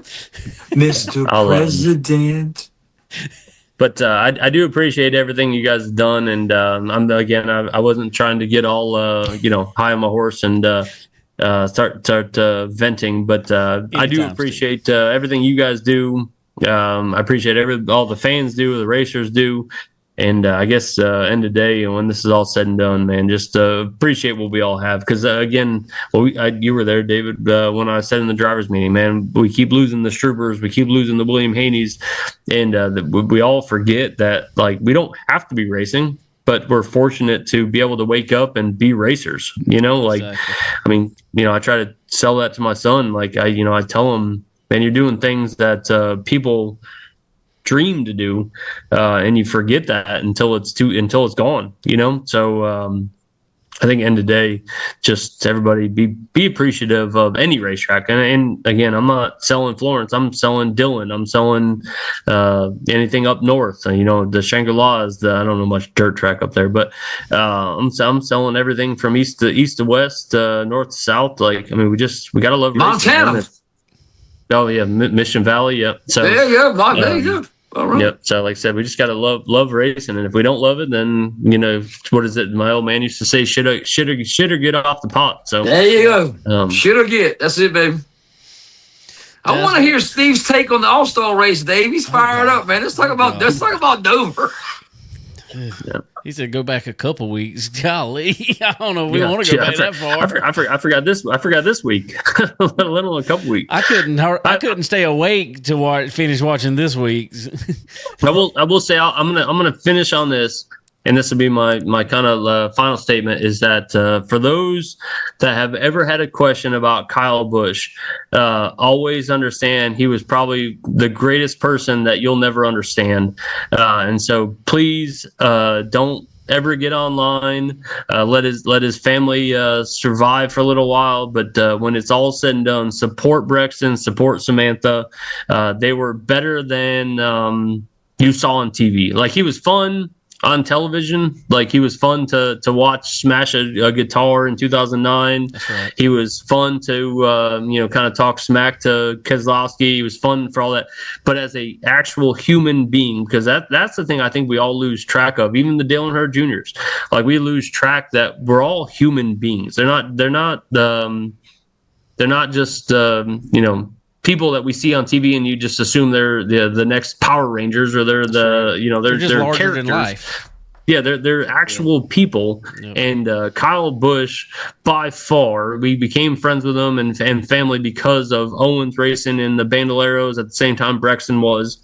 And his family was so nice, and he was so nice, and he did such a good job of what he did with Brexton. Like, he was fully engaged.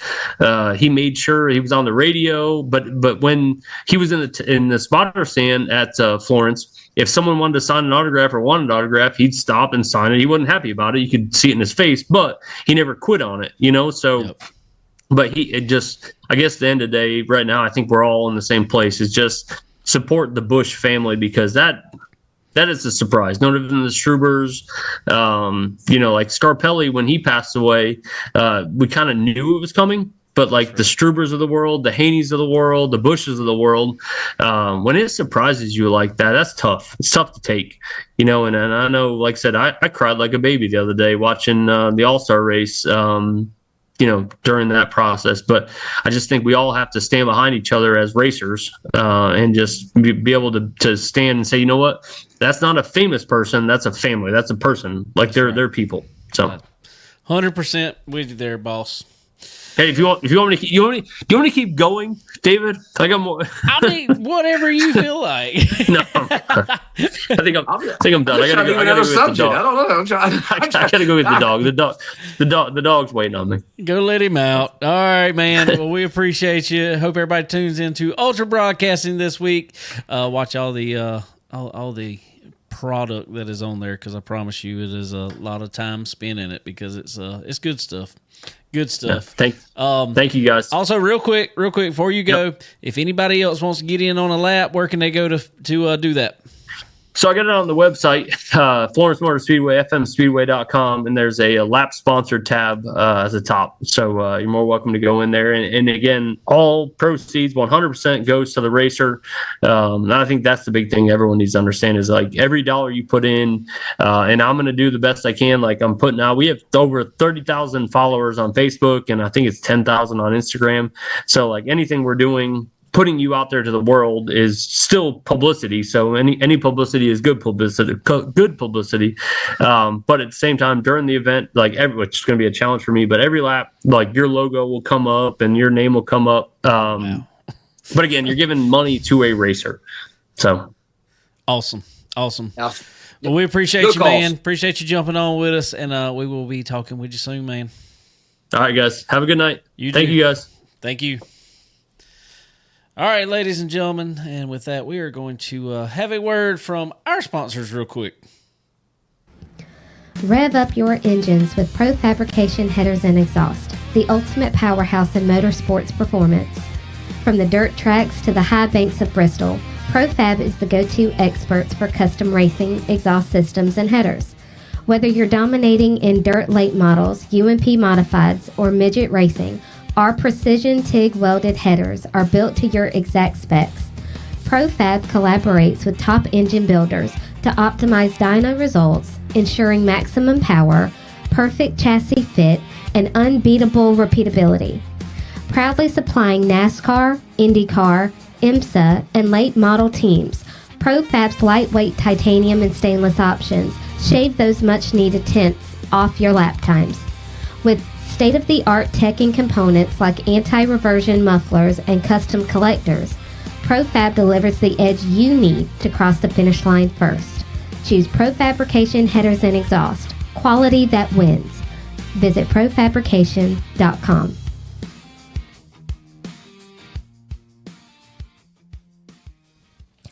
Chicken Bone Alley is brought to you by SRI Performance. They are your one-stop shop for all things racing. Do you need performance parts? Look no further. They offer a wide range of high-performance parts for various types of racing, including stock car racing, dirt racing, and more. SRI Performance also has the most knowledgeable employees in the industry. If you're looking for that hard-to-find part, they've got it. And if you're wondering how to make it work on your car, they know it. Check them out online at www.sriperformance.com. And when you do, don't forget to use the promo code CBONE10. That's C as in chicken, BONE10, and get 10% off at checkout. Stock Car Steel and Aluminum is a full-line steel service center stocking thousands of sizes, shapes, grades, and types of metals and plastic. If you need it, they have it. And if not, they work fast to find what you need and get it to you. Stock Car Steel and Aluminum also has the ability to cut orders to your specifications as requested. Their dedicated team not only brings many years of experience to the table, but they are always ready and willing to lend a hand with anything you may need. Stock Car Steel and Aluminum. Your material needs are covered here. Tired of leaving performance on the table? Ready to dominate the track? For decades, Earl Ramey Racing Engines has been the secret weapon of champions. We don't just build engines. We craft precision engineered powerhouses designed for one thing: victory. From meticulous machining to expert assembly, every Earl Ramey engine is built with uncompromising quality and a passion for speed. We understand the demands of racing, and we deliver the reliability and raw power you need to cross the finish line first. Whether you're tearing up the asphalt or conquering the dirt, Earl Ramey Racing Engines provides the competitive edge you've been searching for. Don't just race, conquer. Contact Earl Ramey Racing Engines today and let us build your winning machine. Alrighty, ladies and gentlemen. Also, go visit our good friends over at MPM Marketing, www.marketwithmpm.com. Go talk with Tanya over there. She will she will set you on the right path to victory. So head over there, talk with her if you're in this game of racing that we're in and need to get ahead in your marketing, on the marketing side of things. Go talk with Tanya. She'll set you up. www.marketwithmpm.com. Also, Dixie Made right here in Florence, South Carolina. Boy, if you are coming through on the way to go down to, Myrtle Beach for the summer, for graduation, whatever. When you're coming through Florence here, stop right there and see our good friends over at Dixie Made. They got all the brands you know and love. You can get a good bathing suit, whatever. They got you covered. T-shirts got you covered. Hats, sunglasses, everything that you could think of. Dixie Made's got you covered. So go check them out right here in Florence, South Carolina. Flip-flops, Dave, flip-flops. Yeah, oh, you know it. Okay. You know it. Just checking. Just checking. Flip-flops. I mean, if you want to go ahead and get you some boots for duck season, they got them in there. I mean, So, whatever. All right. We have gone a long time already. Just to let you know. We didn't talk really much about the Cup race. Nashville last night, whatever. Denny Hamlin, jump start. Went to the back, come back, won anyway. Had a ton of cautions in this. Exploding brake rotors. But beyond that, didn't look like a whole lot of passing other than on the starts. And it was really late. Why do you schedule a Sunday night race that is 400 miles and not a holiday weekend? I don't understand that, really. IndyCar starts next Sunday night, 9:00 from St. Louis. That's ridiculous, in my opinion. I don't know. Don't know either. I ain't got a clue. IndyCar is a shorter race, though. 9 o'clock is too late. 9 o'clock is too late. Way too late. And people say, well, you're okay to watch a football game at 7 o'clock. Yes, 100% I am. But this is the difference. If it rains the little bit that it was raining in Nashville, guess what they're going to do with a football game? They're going to play football. We're not doing that with a race car. So if all of a sudden we can't start till 9 o'clock and then got to go 400 miles, every bit of 3 hours, but no, we're going to have so many cautions because of crazy stuff happening, that now I think it was 12:15 when that race got over last night. So, I mean, it still kept 3 hours, 15 minutes, which is, typical sports time. Okay, but I did hear something today, and I kind of agreed with it. The Teardown, them boys. I listen to them sometimes. Jeff Gluck said, why do we... It might have been Jeff. I can't remember which one it was. Jordan Bianchi. One of the two. I can't remember. And I agree with him. Why do we need it to be 400 miles? If we're going to start a Sunday night race, which I don't have a problem with because that is prime time. That is prime time. That is good viewership. I don't have a problem with that. Why do we start it? Why do we need it 400 miles? Can we not have a 300-mile race and still have a good race? Probably be better. Exactly. Leave them wanting more. Because I'm going to tell you, I fell asleep for the end of it. I happened to wake up and see who won. That was the only reason I knew. I remember when my dad got mad. My dad got mad when Rockingham got short of 400 miles. Yeah. I get it, but I don't know. I don't know. I feel like that could be a 300-mile race. I feel like the truck race could be 200 miles. O'Reilly Grand National race be 250 and make the Cup race 300 miles. I see nothing wrong with that. And then we can start on a Sunday night at 7 o'clock and still be done by 10 finish. 9:30, 10. 2 hours is not bad for me. A 2-hour race is not a bad thing for me. I don't have to have 3 hours. I know they say that's this kind of magic number. That's a roundabout time that a football game takes. That's a roundabout time that a baseball game takes. And I don't now they probably go faster with the pitch clock. Used to, oh my God, they could stand there forever. But now I don't know. Another thing, and it's not just me. I'm fine with a 500-mile race, but I feel like us as a population anymore, attention spans have gotten a lot shorter. And if there's not something going on every 10 laps, then a lot of people lose attention span. And so I just don't feel like, I feel like you're losing more than you're gaining at that point. So that's all I got to say about it. Denny Hamlin is up to 62 wins. He is now 1 win behind Kyle Busch. Go figure. Wow. Okay. So, what is he? Who's leading points, Dave? Reddick. Tyler Still? Reddick still. Oh, Still? yeah. He is so far ahead that, yeah, he's way out there in front. Wow. Way out there in front. Now, he's not trending in the right direction right now. So, he had a strong start and still looking good if he hadn't gotten a wreck last night. You know, stuff. Well, he made it to the end. He just got wrecked at the end of the race. Finished 6th, I believe it was last night. So, he's not doing bad. Boy, that was a hard hit at the very end of the race. Did you happen to see it? Yeah. Well, Yeah, I saw that. Was a I saw lick that. there. Yeah, saw that.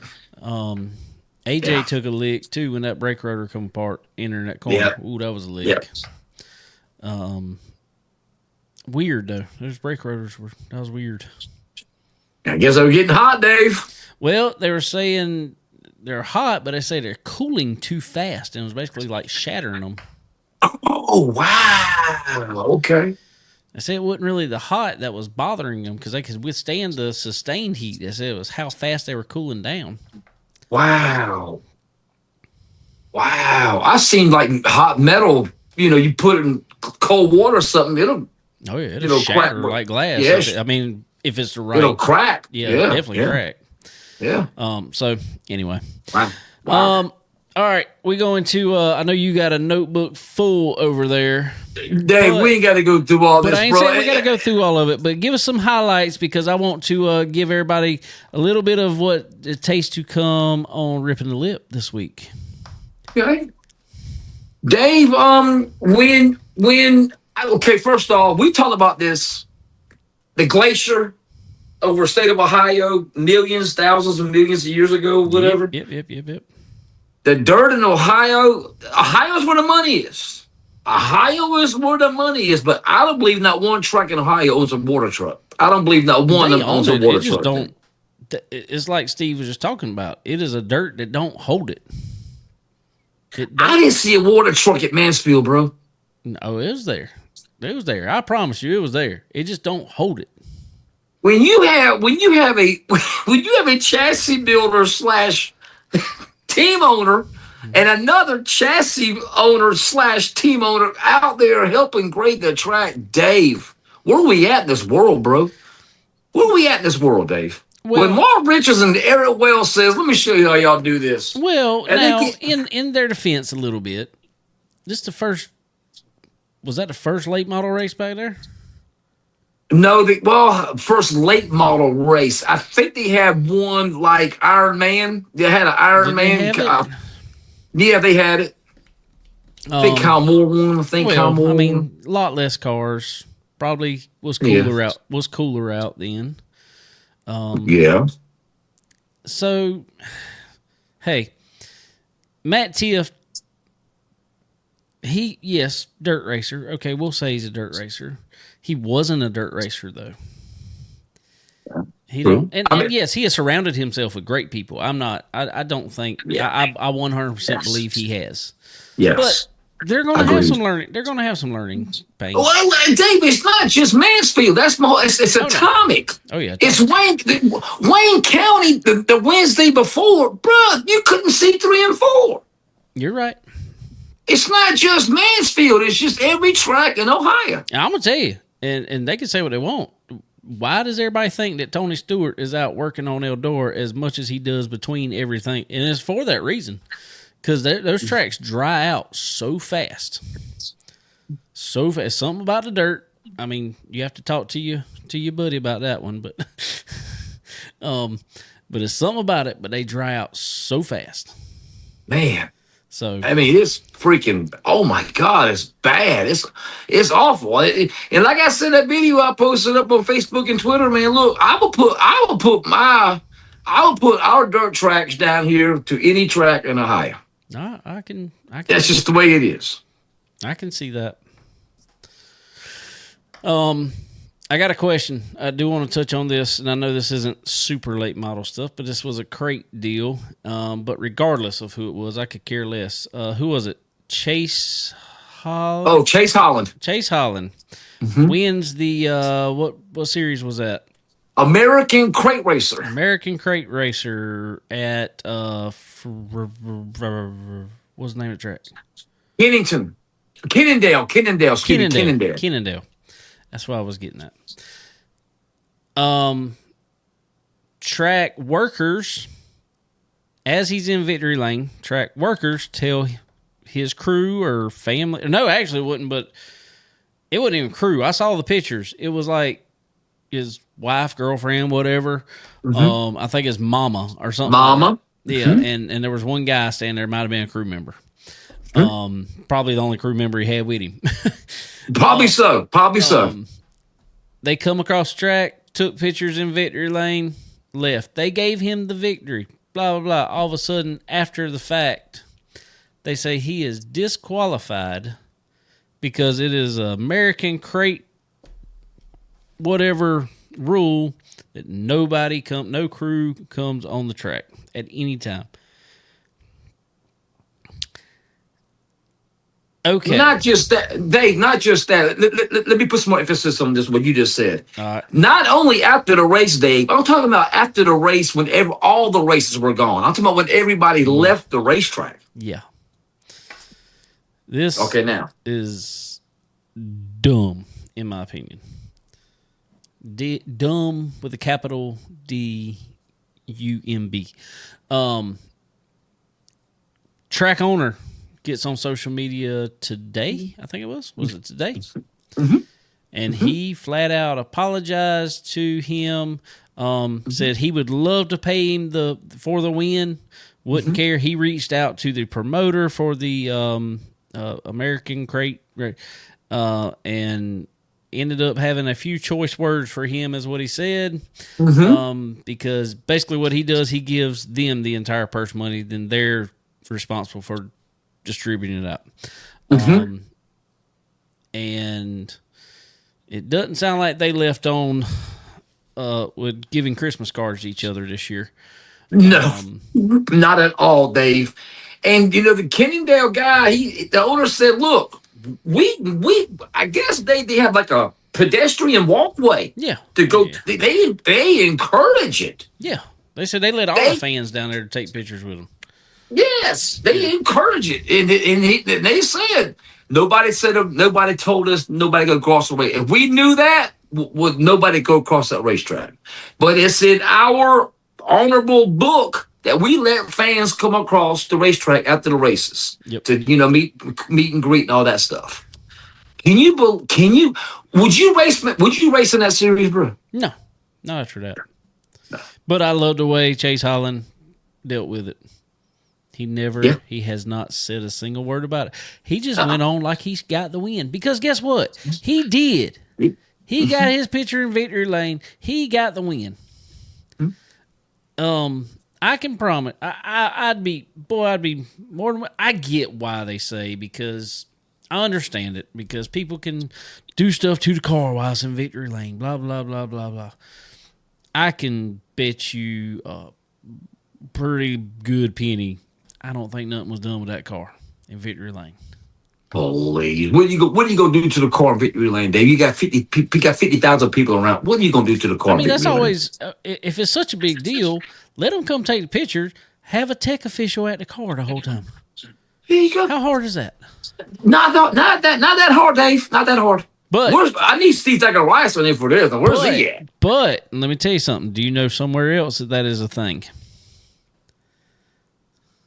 Well, I know somewhere else. Is that a short dirt track in Charlotte?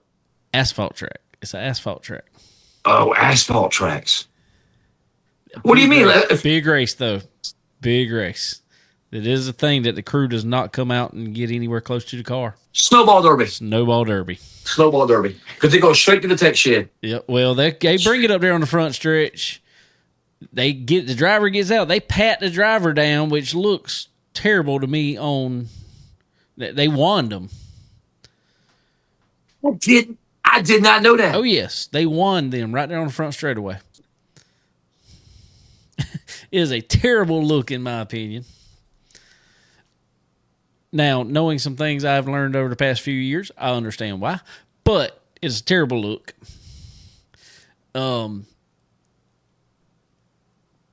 But yeah, regardless, yeah, they don't let anybody close to the car there. And as soon as they do their little victory lane interview, they let the driver stand there and take it. And they take a picture, but the crew has to stand against the wall while the car is like up about halfway across the track. Yeah, it's something else. I did not know that, bro. Yeah, it's wild. So God. I don't know. I just feel like when the track workers tell you, then there needs to be some understanding from the series at that point. And it'd be one thing if second place man were pitching a fit and whining and saying something about it. That'd be one thing. But from what I gathered, that was never an issue. I don't know. I haven't heard anything, but I don't know. Regardless, I think that was dumb. I get you don't need 50 people around the car. I get it. But that was dumb. They encourage it at Kennedale. They encourage it. Exactly. So, anyway, what else you got this week, sir? How about Clay Stuckey debuted a brand new first one off the showroom floor, Stuckey Enterprises. You know, they went to Longhorn dealership now. Right. Oh, so it's a Longhorn now. Yeah, Longhorn now. Stuckey yeah. Longhorn. Noble Black Diamond is Longhorn now. Yep. Finished second in his debut, and then he finished fourth, 2 top 5s in a brand new Stuckey Longhorn. There ain't nothing wrong with that. Come on. Dave, I got one more story here for you, Dave. Yes, sir. 13-year-old Jackson Maddock. He drives a B-Mod at Cedar River Speedway in Minnesota.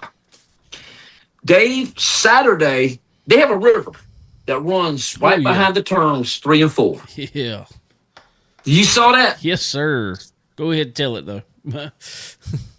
13-year-old Jackson Maddock went off the turn, Dave, straight into the river. The car landed upside down in the water.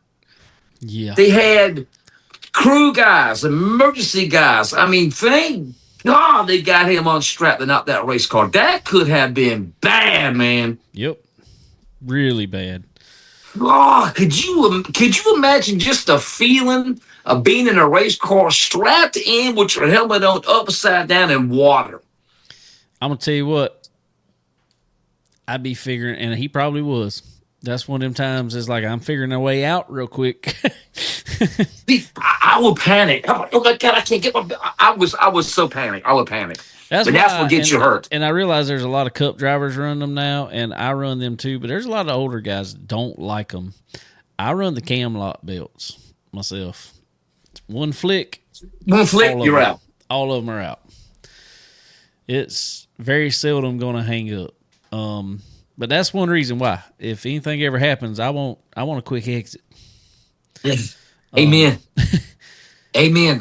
So let me picture this for the people. So your five harness and the belt is right here in the center, right? Yep. You just hit that button. They all fall apart. It's a knob on ours, and you got to turn it real quick, but it's got like a little indentation, so you literally can reach down and just kind of brush it, push down on it, and everything unlatches.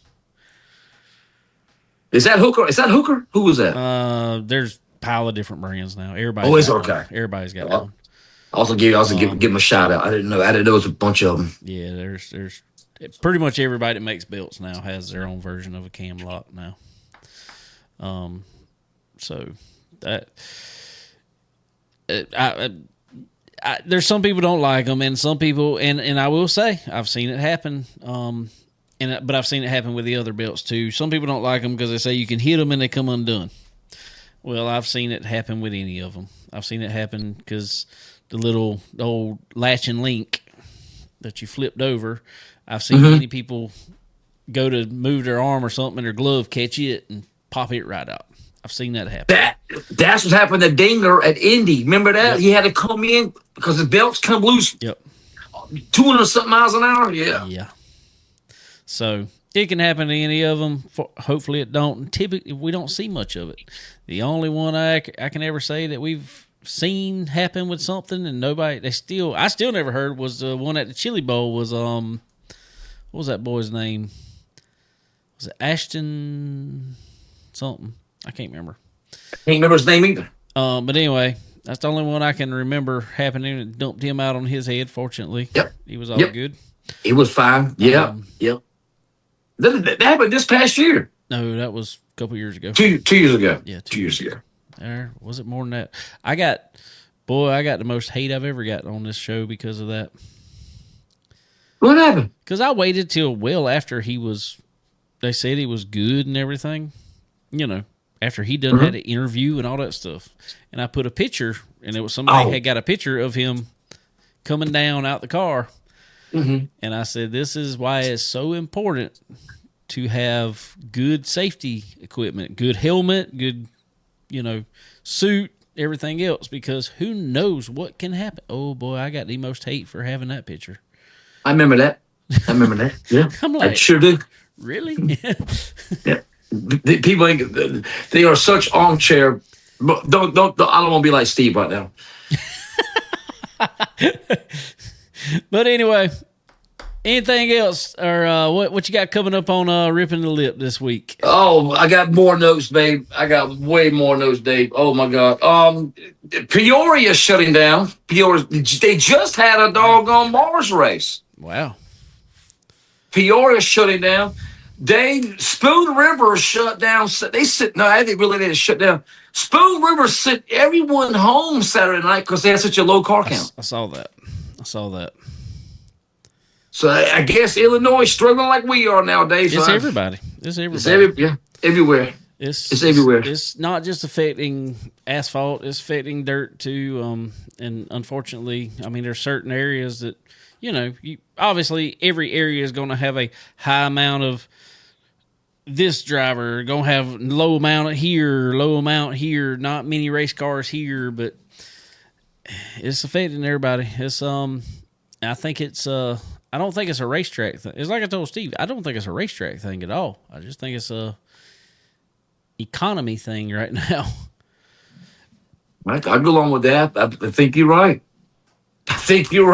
So, everything's so doggone high. Fuel, tires, parts, everything is just through the roof. Mostly fuel. And I could probably get him on the phone right now if I wanted to. But I was talking to Matt Cox. And I get it. He's got his rig. He typically ran late model stock. Well, Florence Motor Speedway is not running late model stock weekly this year. So he has run a good bit of the limited late model, but he hasn't run all of them. He's but he's focusing on the I-95 shootout. But reason being is like he said, it's what he told me. He said diesel is so high right now because he's got a small toter. It's a small toter, not like a big old crazy thing. And he's got a gooseneck trailer, nothing crazy. He said by the time that he fuels the truck up to drive to Florence from where they're at. Latta? No, that's North Myrtle Beach. Yeah.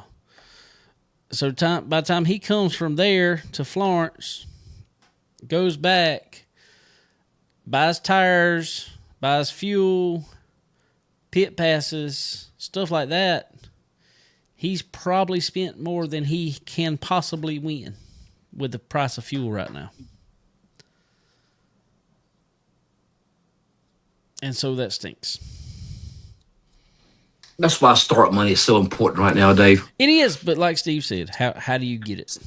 I don't know. The guy, I got an article here. I mean, I'm not gonna go into full detail with everything, David. It's getting late, but that guy Scact, who did he does sheet metal. Actually, he does sheet metal. Yeah. If anybody knew that, he paid $100,000 to win, which, like Steve said, winning is great, man. But what about the guy finishes 28th? If Well, they they started had a 28th. good that particular race had a good payout through the field. Okay. Well, I give you this little tidbit though. This little tidbit going to the Dream Week. This is Dream Week. Yep. If you started Mansfield Friday night, now this was before the purse increase. All right, this was before the purse increase. If you made the field Friday night at Mansfield, Saturday at Mansfield, 2 prelims at the Dream this week, you could walk away with 14 grand. Yep. And I think this is a good time. And I really wish tracks would work together.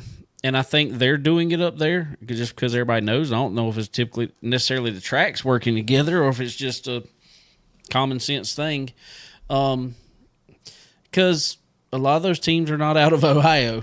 Ohio is a good little haul for them. So, okay, why not have one weekend here at Mansfield? Dream Week, nobody's really going to run much. But even if you wanted something somewhere, because, they like to run every night of the week up there for whatever reason. If you wanted to have a Monday night race I don't know, if Atomic would be okay before everybody headed to the Dream, it would be great. That's what me and Sniper were texting back and forth.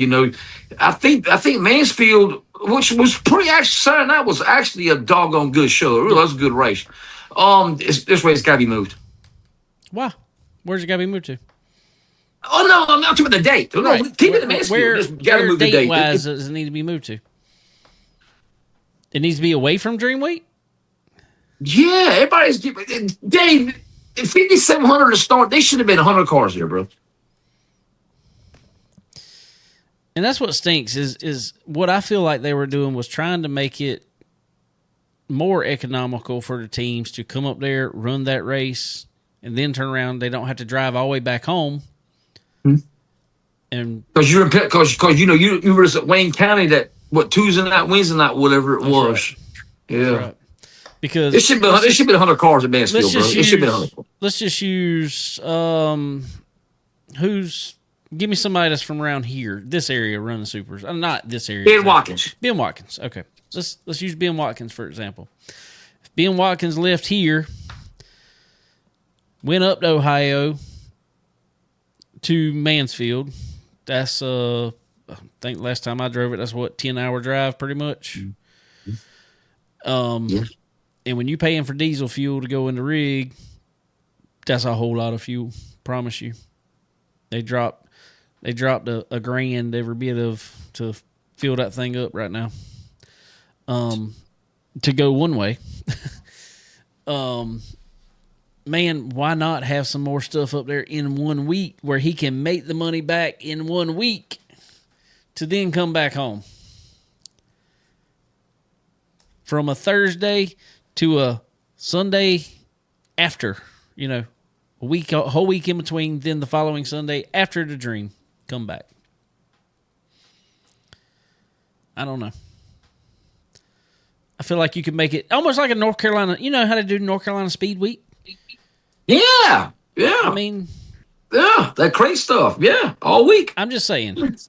But for whatever reason, that don't work in supers. Yep. People don't show up. I don't get it. Because I think it's just too hard, the equipment, Dave. That's all I can think of. That's the only thing I can figure. Yeah. But anyway, well, it's getting super late, dude. Well, Oh, go, one more. Go for it. Let's welcome Trey Mills to the Coleman Farmers family. I saw that. Congratulations to him. That's right. Congratulations to him. All right. Everybody tune in to Ripping the Lip this week. What time? 8 o'clock on X, baby. Come 8 on. o'clock on X on Tuesdays. Are y'all still doing a Wednesday show coming up or anything? No? I had a guest lined up for last week, man. Well, I got to send you a picture of that car. They've been busting their tails, get the car ready. New wrap, looks good. I just send it to you. Can I say who it is? I mean, I'm not sure who it is. I mean, Okay. Garrett Smith was coming on. Okay. Well, nice new wrap, everything. I'll just send you pictures to it. Nice. I can't. I couldn't. I'm not. I was not allowed to post them. Just saying. Just saying. But you have to send that to you. Yeah. Do that. But they were so busy getting the car ready for the dream this week. That's why they didn't come on. That's why I didn't have a show last Wednesday. So yeah. Garrett's pretty cool. I like it. I love him to death. I love Joe. Joe. Oh my God, I love Joe. Yeah. They good folk. And good luck to everybody at the dream. If you're going to the dream, be Yes. safe. For sure. Make dream a reality. Let's go, baby. I saw Fergie was on here for a minute. I don't know if he still is. He probably done left, but good luck. Yeah. But he'll get on here. But I'll call him. He don't want to answer me. I don't think he loves me anymore. Yeah, he don't love none of us, bro.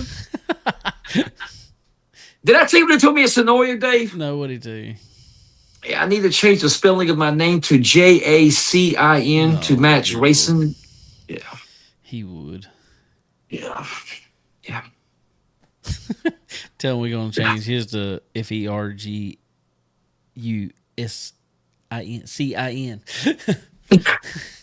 Ferguson, I love it. Okay, yeah, I'll do that. I'll do that. Yeah, I'll get him. I'll get him. I'll get him. I'll get him.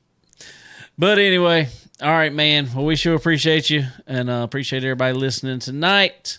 We will be back next Monday, and we'll have all kind of highlights from the Dream at Eldora, one of my favorite weeks of the year. Love to watch that. Everybody tune in to Ultra Broadcasting this week. Marty Ward Memorial up at Anderson. Be a great race. It's a really good one. If you're in the area, Dillon Motor Speedway is racing on Saturday. Not racing trucks. So I don't know if I'll be there or not. I don't know. Well, no, you need to get your motor. Your motor's coming in right now, as a matter of fact. I think they texted about 30 minutes ago. They're on the way. I believe it's here. I believe. Oh, okay. All right. I believe the block is here. He got to go to the machine shop tomorrow. But There anyway, you go. There you go, I baby. was over at my brother Chad Webster's shop. Had to go. He tore it all apart for me. He's gonna build it. So All right. he's Get her done, baby. got Come pretty on. good at these things. So all Send right, it, man. but don't bend it. Well, we appreciate Steve Zacharias coming on and hanging out with his therapy session today. But anyway, Jason, we appreciate you, man. And like I said, everybody tune in to Ripping the Lip tomorrow night. And but we will see y'all next week. Have a good one. Have a good week, Dave. See ya.